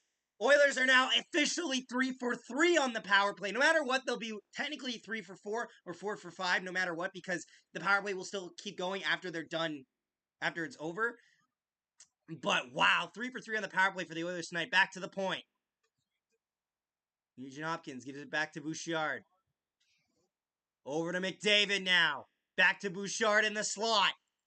Shot, saved by Hill. Another save by Hill. What a stop by Aiden Hill on the rebound. That was a phenomenal 1 minute left in the power play for the Oilers. 16.5 to go in the third. Oilers having a little trouble, a little bit of a slower zone entry here. Enters it. Draisaitl. He walks it into the zone. Draisaitl with time. Getting pressure here. Draisaitl cuts back to the point for Bouchard. Across for RNH. Deflected. That just goes wide. Oh, back down. A pass across. They'll dump it down now with 30 seconds left to go. Injected. He's so fast. He's so fucking fast. I said Edmonton. Second unit out for now. Oilers second unit out. So pretty much the Vegas Golden Knights have got through the brunt of the power play now. They just got to kill the remainder 20 seconds, which they seemingly look like they might be able to. Oilers cycling around. Back to the point. Holds it in. Along the wall. Back to the point. Fires! Blocked! 10 seconds left, and the Knights will dump it down, and the Knights will only give up 1 goal on the penalty kill. Well, a very good kill for the Golden Knights. Minimal damage, and the Vegas Golden Knights have a 4-3 lead after being on a 5-minute penalty kill. Ridiculous goal. Panos was on the side where McDavid scored. He said that was the craziest goal he's ever seen. Makes sense. Draisaitl had a good look there to tie the game. What fantasy was Again, though, you can't give the Oilers anything. The Oilers have scored on every power play opportunity they've had. Hyman nearly deflects a puck in. Oilers win the draw in their own zone. Vegas gets it, though. Out in front. Chance that gets down the ice now. Well, I said Edmonton needed to get Vegas one. picks They did it up. Get that one. They have 15 minutes to play with, but they have to make sure Vegas doesn't come back the other way. Oilers flip it over the neutral zone. Oilers pressuring in the offensive zone now. Enough with the game. I need a raid weekend update from friend. A raid. Vegas 2-on-1. That gets broken up by the Oilers. Vegas still has it though. Vegas back to the point. Fires deflected wide. Oilers grab it. They look to try to break it out in their own zone now. 1 goal in that 5-minute major, I'll take it. You kind of have to. Like, it was kind of, and it's McDavid. That's all he'd take. It's honestly probably one of the better case scenarios is McDavid gets it too, so it shows that the rest of their line has, like, the rest of the Oilers haven't really got going offensively for, like, the last 40 minutes.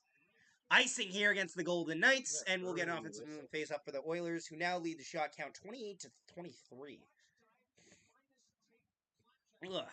Once again, thank you so much for tuning in. Don't forget to leave a like and subscribe because we will be covering more of the Stanley Cup playoffs when we can.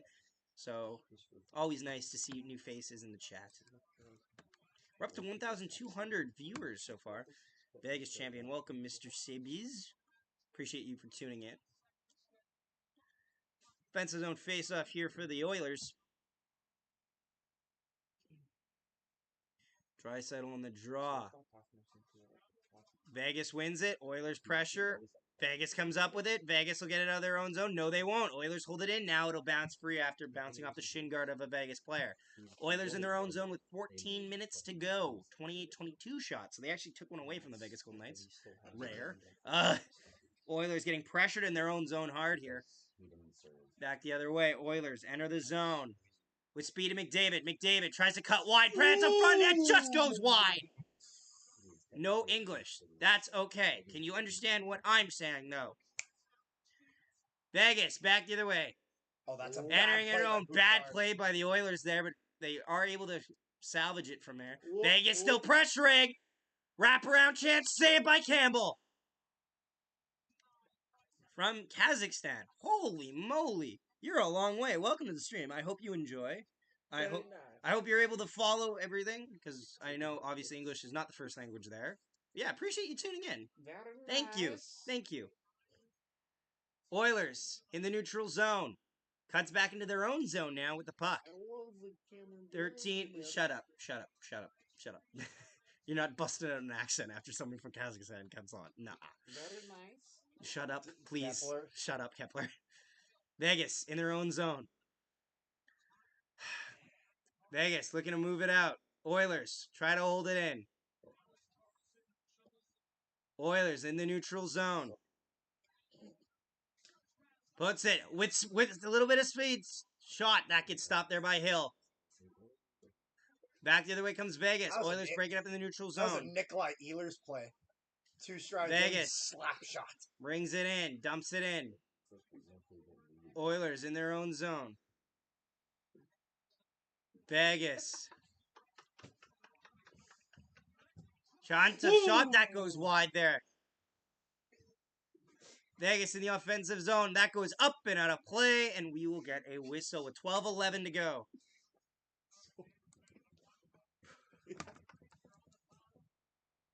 You guys need a walker. You need to take a walker. Yeah. That's very teacher of you. Yeah, you guys need to take a walk? Yeah, okay. All right. Mm-hmm. Kepler's being culturally insensitive. Mm-hmm. Take a walk. Gonna have commercial break now. This commercial break is sponsored by the Nolan Hockey Podcast. Hardy har har. Like and subscribe. Uh-huh. Where your dreams get demonetized. From Costa Rica, hoping my team wins. Go Wow. Oilers. Wow, that's a long ways. Welcome to the stream. That's awesome. Francois? I have Is that how you say it? So who is your Berard. team? Yeah. Yeah, are you just cheering for the Oilers? Like, is the Oilers your only team, or is it just your team in this game? Are you going for Florida because they're the closest? Or? Yeah, technically. I mean, could be anything, Why did honestly. you say you had more of a reaction to Costa Rica being far than Kazakhstan? Because historically, Kazakhstan has a hockey program. Costa Rica doesn't. That's why I was surprised. Because Kazakhstan actually, there is some precedent, because there are actually some players that come out of Kazakhstan that make the NHL. Nick Antropov! Nick Antropov is the only First one. ever Jets goal scorer. 2 Yeah. points. It's a garbage goal. Honestly, I look over that goal and I'm like, yeah, that might have been even challenged for goal interference in amount of- today's game. The amount of people that got Yeah, been for Nick 15 Antropov years. jerseys Wow. because of that. That's wild, man. I applaud your Your I number applaud eight? your dedication. What's your Are you Handing originally back from is- Canada? He's been a fan for 15 years. For what Wow. team? Oilers. Are you originally from Costa Rica, or did you like move to Costa Rica? Because like that's like hockey's hard to reach Costa Rica, so I'm Yeah, just no I'm kidding. surprised. One of our past sponsors was from Costa Rica. Nice. Bet US. Irony. Is that a I'm not kidding. is that a tax loophole? If they're I was gonna say that is definitely if they're called Bet US and they're from Costa Rica, that is a tax problem. At least that's the guy. I dealt Final with, was from Vegas. Costa Rica. Vegas versus Carolina. So Carolina made it yesterday, and this is the game. This is the Vegas score right now. Yes. No, I'm from Canada. Right. That's what I assumed. I assumed that you had to be probably from Canada, or at least like most likely. Bet zone face-off here for the Knights. Oilers win the draw. Back the other way. Entering the zone. Shot. That goes off the post. And that goes up and out of play. Bro, he got like 3 stick handles through the defenseman there. Like, Yeah. Good look there. We'll get another whistle now with 12:03 to go in the third period. Oilers pressing here for that tying goal. Oh no. Blood coming down from the nose of Hutton. oh, Yep. They missed a high stick there by the Oilers. That's a brutal miss call, though. Or did they miss it? Nope, they didn't miss it. Warren Fogle is going off. That's a brutal penalty to take. 4-minute double minor for Warren Fogle. it's an accidental Canada. one, but I mean, well, it doesn't Vegas matter. versus Edmonton, because Edmonton is in Canada, but yes. 4-minute double minor as Ben Hutton is bleeding from the nose. Warren Fogle did get caught up here. He was stick handling it over, and he stick handles over the stick of Ben Hutton, hits Ben Hutton in the face. Definitely not high sticking penalty. And now the Vegas Golden Knights have an opportunity to widen the gap here. They're going to, either way, if they can, assuming they don't give up a shorty, they're going to have a lead with under 10 to go. They'll kill 4 minutes of time of clock either way, I think, unless disaster strikes for the Golden Knights. And this also eats away at Edmonton's time to tie this That's game. that's what I'm saying. That's the point I mean. Oh, I see. Another bad high sticking penalty for the Oilers though. They've had at least 3 of these now. Oilers win the draw, can't handle it. Vegas picks it up. Vegas are 2 for 5 on the power play tonight. They were perfect until late in the second. Oilers dump it all the way down the ice. Vegas now picks it up in their own zone. A reminder, a double minor, a 4-minute penalty. Power play is what Vegas is on right now. Vegas enters the zone. Looks to go back to the defender. They will. Goes D, back to the slot for Theodore. Over, blast one, stopped by Campbell. Save. Very good save by Jack Campbell. It was a little bit of a late, Campbell read the pass really easily, so he was there well in time. Still a good save nonetheless, and it gets them a whistle. What's going on there? It's obviously you. I'm not hooked up to the stereo. Yeah, you again. 3 to 5 full time. That's what is that your prediction that it'll be 5-3 Commercial break? full time? Who said full time? Was that the Costa Rica guy? No, it was the Kazakhstan one. I was gonna say that's soccer terminology. Right, exactly. That's what I was wondering. Edmonton dumps it all the way down the ice. That's where you should just... Vegas in their own See zone what getting happens. set up here.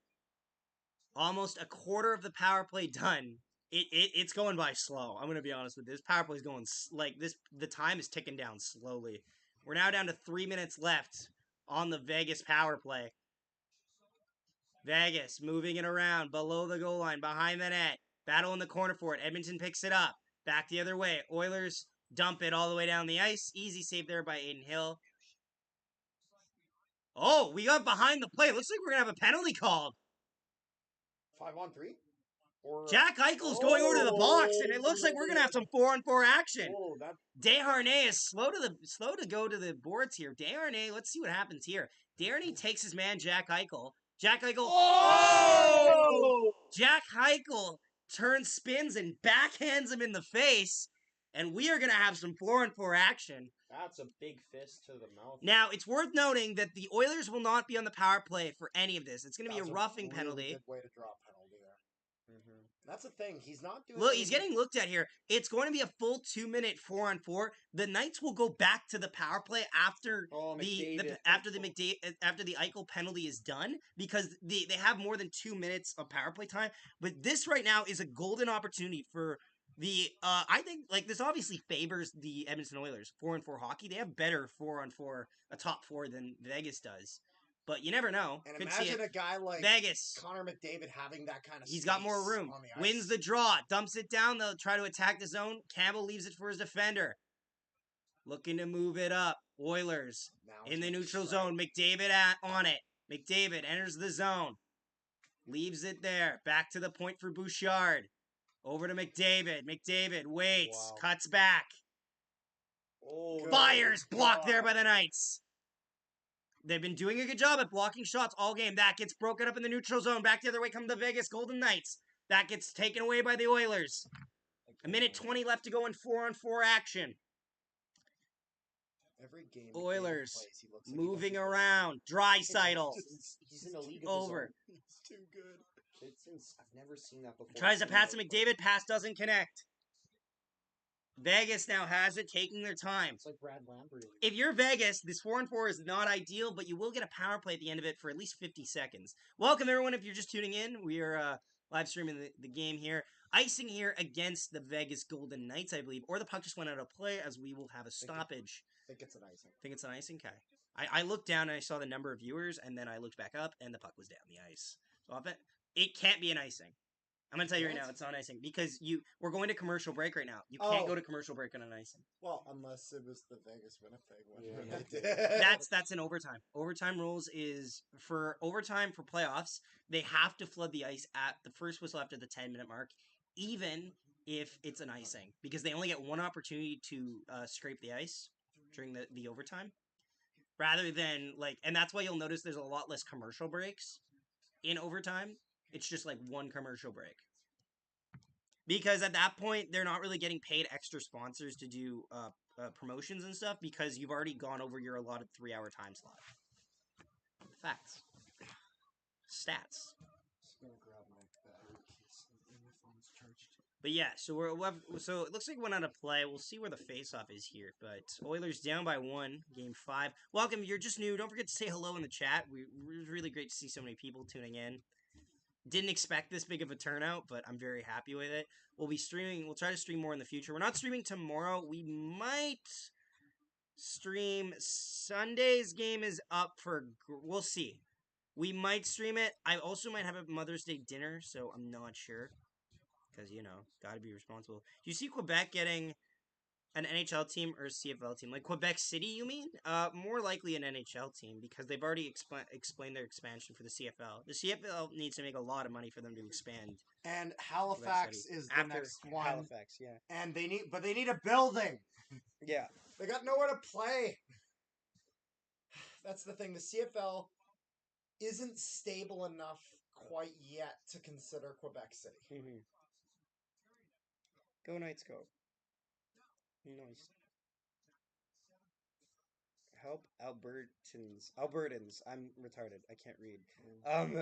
I couldn't. I read that so wrong. Ians. I had like the IAN in my head. Albertians. It's Albertans. Don't worry, I Affected by was there wildfire. Oh. So. What is that? Well, who just threw a streamer? What? Vegas has it anyway. Under half. We're over halfway done the third period. Vegas shot stopped by Campbell. 40 seconds left to go in the 4-on-4. Back the other way come the Oilers. 2-on-2 over the line. Waits there. That gets broken up as the Oilers dump it down low. Oh, this could be a potential chance for Vegas. Back the other way. Vegas on his speed. Just gets broken up. Great play by Bouchard there. Breaks up the possible Vegas breakaway. Oilers are the zone.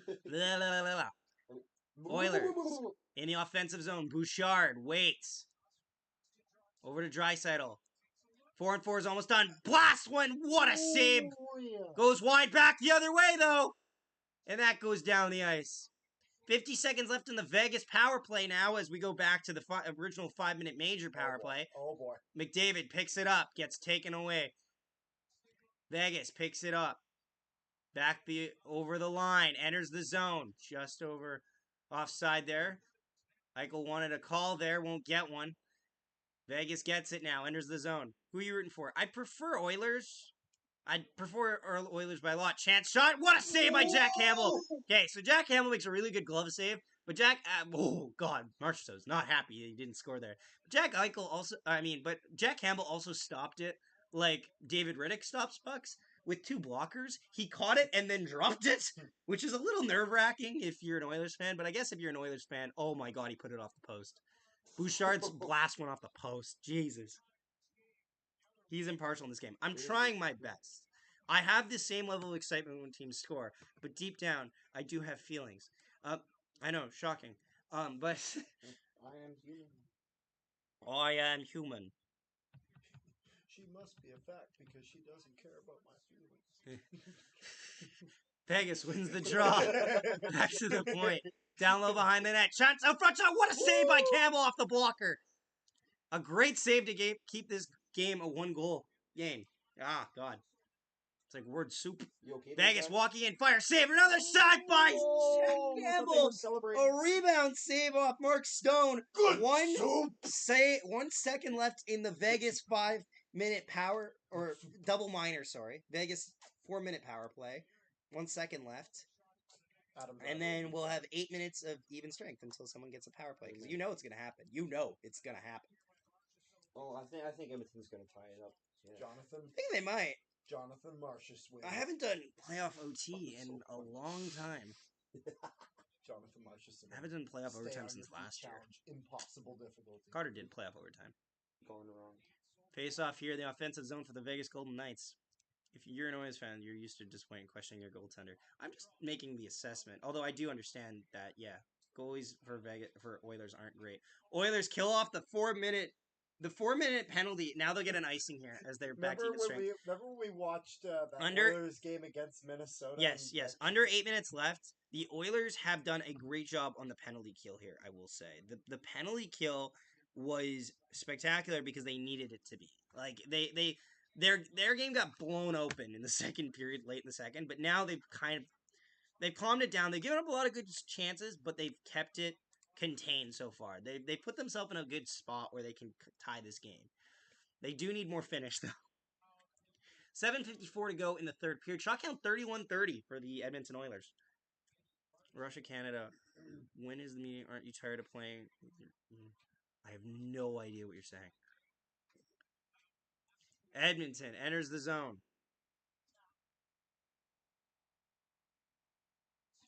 Vegas dumps it down the ice. Not enough here for icing as Edmonton picks it up in their own zone. Edmonton flips it into the offensive zone. Puck race for it there. Hyman gets there first. Battle along the wall for it. McLeod gets there as well. Out front, Vegas will pick it up. I don't have a clue how we used to play with Mike Smith and Koskinen. Fun fact, you didn't. You really didn't.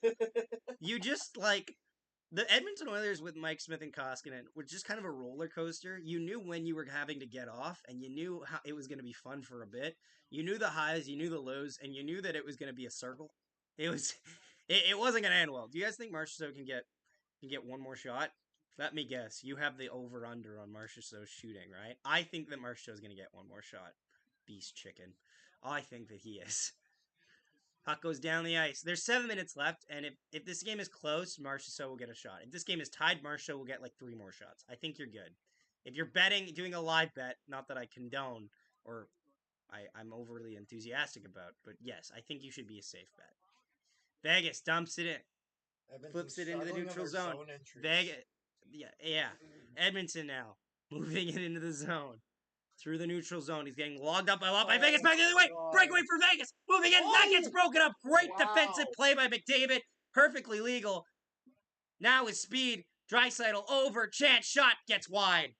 What a play. McDavid keeps this game a 1-goal game. Oilers shot in the slot area. Save, rebound. Another shot goes wide. Oilers trying to get some pressure here. Puck goes up in the air. Doesn't connect anything. So they keep playing on. Thought that play would have been dead, but no. McDavid leaves it, moves it. Vegas now has it in their own zone. What a game. Game's going back and forth. Vegas enters the attacking zone with time, moving. Wide, fired, stopped there by Campbell. Oilers behind their own net, getting pressured there. Oilers now moving it in the offensive zone, flips it in. Vegas picks it up, back the other way. Knights will dump it into the zone. Campbell stops it there. A little bit of tight moving there. Turnover there. Back the other way. Vegas can't handle it. Nearly forced a turnover as he skated past his own goaltender. Puck goes into the neutral zone. Vegas looking to try to attack the offense. Puts it down low. Campbell stops it with his stick. Backhands it to his defender. Looking to move out of his own zone. Vegas now regains the offensive zone, moves it in. 5 minutes left in the third period. Oilers stuck in their own zone. They're getting hemmed in their own zone. It's not even like a full-scale attack there by the Vegas Golden Knights. It's just 2 forecheckers. Oilers in their own zone now, taking their time, getting set up. Moving it up. This is a pivotal game in the series here. Vegas picks it up in their own zone as they dump it down. Oilers get possession in the offensive zone. Battle in the corner for it. A lot of players down low. Oilers send it around the boards. Nobody there. Vegas gets to it first. Oilers hold it in. Oilers fire towards the net. That gets blocked. Oilers have it behind the net. On the wall. Oilers hold it in. McDavid holds it in along the wall. Oilers battle for it in the neutral zone. Ryan Nugent-Hopkins will score next. That is a prediction and a half, Basil. Yeah. Back there, they're waiting for the Oilers. Draisaitl. Like, tonight or in the series? Because it might not be in the series. Shot, deflected, save! That gets stopped. Vegas takes possession again. They'll dump it down the ice. Not enough for icing here. As Oilers as Ekholm gets there first. Ekholm gets moving up the ice. With time, dumps it in. Vegas now looks to move it around. Puck goes to the neutral zone. Oilers have it still. They'll move it through. In transition. Loses the puck in transition. All right. All's right in the world. Sorry I'm late, guys. Oh, good. Welcome, everyone, just for tuning in. Nobody's late. You're just here. Oilers, with a little bit of space here, enters the zone. Gets checked.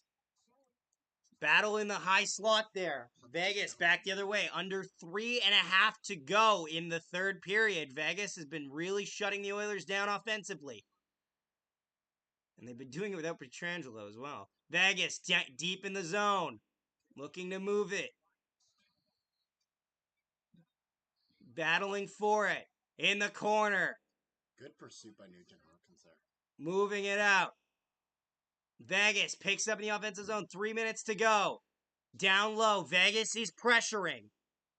Nice. Vegas. Pressuring it behind the net. Under 3 minutes. They're just killing time. They're killing a lot of time for the Oilers. Out front, Oilers pick it up. In their own zone. Can't clear it. Oh, no. Vegas still. Shot stopped by Campbell. Vegas is routing the Oilers right now in their own zone. Edmonton looks like they're trying. Edmonton looks like they're the ones trying to kill the, trying to defend the lead when they're down by 1. Oilers in their own zone. Vegas again has the puck. I meant tonight, hopefully. Order will warm everything up exactly. Bobrovsky, I see. They're putting so much offensive pressure. The Knights have been in the zone for 3 minutes. Vegas, Oilers get it out. Vegas takes position. Each other. Hand pass against the Golden Knights. 2:04 to go in the third period. Oh, McDavid's coming out. Sending Angels. Help the Oilers with this one. You might need a little more than that. Is insane. He's staying out after that 3 minutes. Why can't they just take each other out? I know, right? Thank you so much for tuning in, everyone. Don't forget to subscribe and leave a like on the stream. And say hello if you're new. Appreciate it. Means a lot. Oh, we're 3 likes away from 40 likes. Maybe we could hit 40. That'd be pretty neat. We're at 37. Let me make it 38. Oh, ho, ho, look at this guy. Ooh. Commercial break right now with 2 minutes left. That's why I'm not stressing out my voice right now.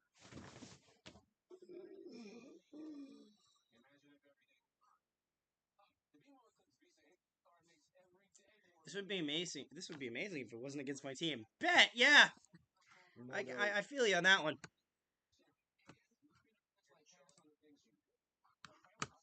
It's quite a bit of a vibe right now, isn't it?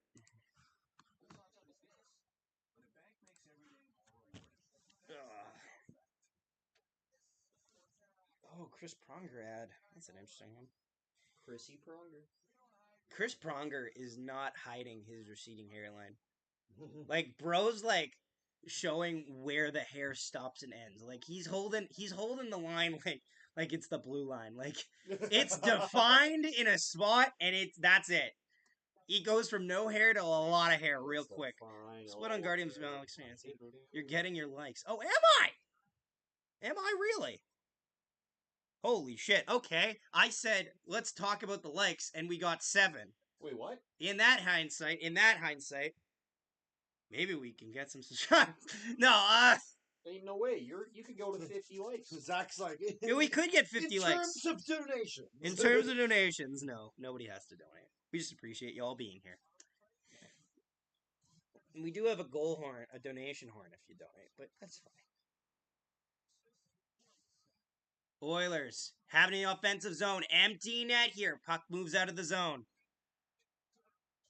Oilers fire it in. Under 2 to go. Empty net for Edmonton. Back to the point for Bouchard. Bouchard. McDavid back to Bouchard. To McDavid. McDavid waiting to Bouchard. Waits. Doesn't shoot. Over to McDavid. They're in the high slot. Down low. For new. Across. Fires. That gets broken up. Bouchard's there to get it. Over to McDavid. Breaks it up. McDavid holds it in. I don't know how that stayed in. Oilers still have a chance, though. Back to the point for McDavid. Down low. Battle for it. Over to Bouchard on the wall. Bouchard holds it in. Goes down low with it. A minute left in the third period. That gets beyond Bouchard. Down the ice. Is this enough for icing? Yes, it is. 1 minute left. 1 minute left. Icing here against the Golden Knights. Do they call a timeout? Or... Probably should.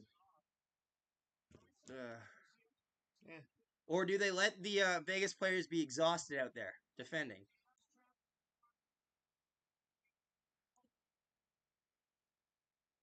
Empty net. No timeout here because they just had a TV timeout for the Oilers. That's what I think happened. Edmonton's calling a timeout? But you just had a TV timeout! Why are you calling a timeout? You just had a TV timeout! Oh, boy. Just use that! Timeout here for the Edmonton Oilers. 34 shots to 31 shots for the Oilers so far in this game. I have no idea. I do not speak Russian. Are you guys just talking it up in Russian? Like, see, look. The guy from Kazakhstan is talking with the guy from Russia, and they're just chatting.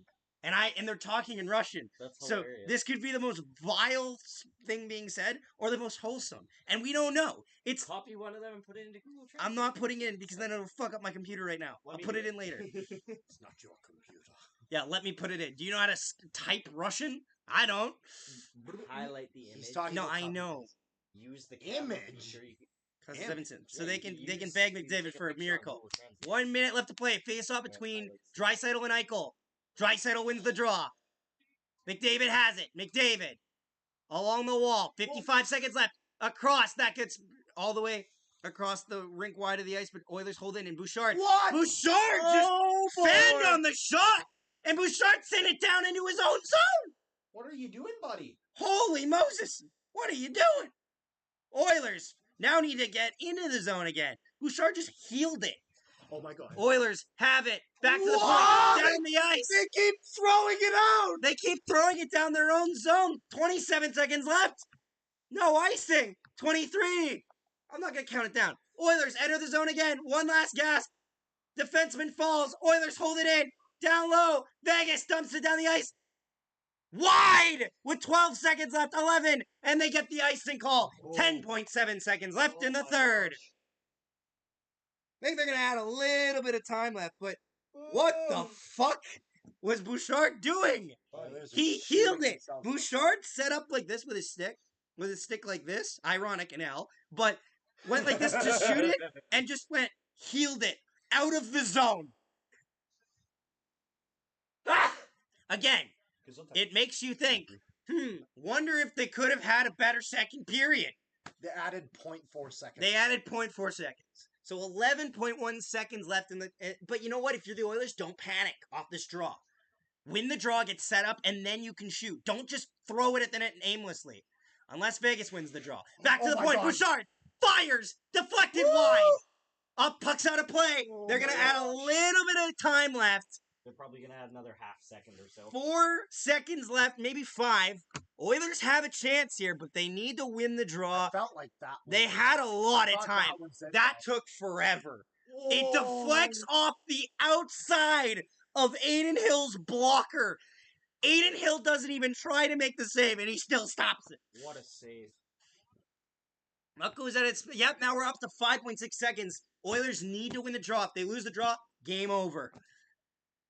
If they win the draw and their shot gets blocked, game over. They win the draw, they need to move it, they need to score. Face off here in the zone.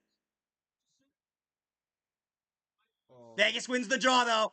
4, 3, 2, 1, and the Golden Knights have taken a 3-2 lead in the series. A strong second period carries Vegas to victory, and the Edmonton Oilers are now facing elimination, going back to Edmonton. Why is there a flamingo? Why is there a flamingo on the ice? I question this. I question this every day. Is that like their What salmon? the fuck? Now 3 people are speaking Russian. This is What? I'm not against people speaking Russian. Let's make that clear. I just don't understand what you're saying. Surprised. Yes. But yeah, hope you guys are enjoying the stream. Really appreciate you all tuning in. I'll stick around for a bit if you guys have any questions. Since the stream's at high numbers, and I'm not gonna just leave it. 1.5K. Thank you so much for tuning in, everybody. How are we all feeling about this game? Edit the series thing. You fuck. VG2. 50 likes on the video. Hey, Dubs. Oh my god. The Florida Panthers just dropped a new shirt for their team shop. Yeah. We It want says Florida? We want Florida. Yeah, on you're it. damn right you did. Damn right they did. That's phenomenal. This is my usual source event. Everyone. But yeah, thank you so much for tuning in, everybody. Appreciate it. Any predictions? Vegas versus Edmonton going to 7, Michael asks. I think it does. I think it goes does. 7, but I think at this rate, Vegas has set them up to win in 7. Yeah. During the treat. He's not chopping me. I gave him everything. Okay, but like again, we're at a street party. I go with my friends, and then people and like unless if you introduce yourself to me, if you come up to me, say hello, my name is something, nice to meet, I will do that. But if I don't see you, and I don't know that you're there, I should not take the blows for anything. Yeah, that's not how it works. Also, if you're Right. That's just not how it works. Right. Also, if you're a viewer, let us know, because if you're just like, "Hi, Enjoy Zach," it. it's like, Enjoy "Who the are princess. you?" Thank you for yes. Thank you for your commentary and covering the first period for me. Enjoy the Princess Bride with your woman. I will. Thank you very much. Oh, thank you. Appreciate it. Thanks for the feed. Yeah. You've never seen it, or has she never seen I've it? never seen it. She saw it. Oh, I've you're never gonna seen like it. it. I think it's very good. Okay. Thanks, everybody. It has Andre the Giant in it. Oh, does it? Oh, that's the Princess Bride. Okay. I've seen clips. I haven't seen the movie in its entirety. I've seen clips. I feel like everyone's seen clips of it, though. Yeah, because it's iconic. You looked at me and nodded. What's the one? What's the dude? I looked at you and nodded because you stared at me. My name is Inigo Montoya. Do you hear that? Do you hear that? Guys, like, dude, you looked at me and nodded. If someone stares at me in a street party, I'm gonna nod. Just say it's like the nice. It's way like of that saying scene in. hi. It's like that scene in the sea. Oh, it's like I was gonna introduce myself, and then you went back to Jake and them. Jake and Jackson. Let's not discern Jackson here.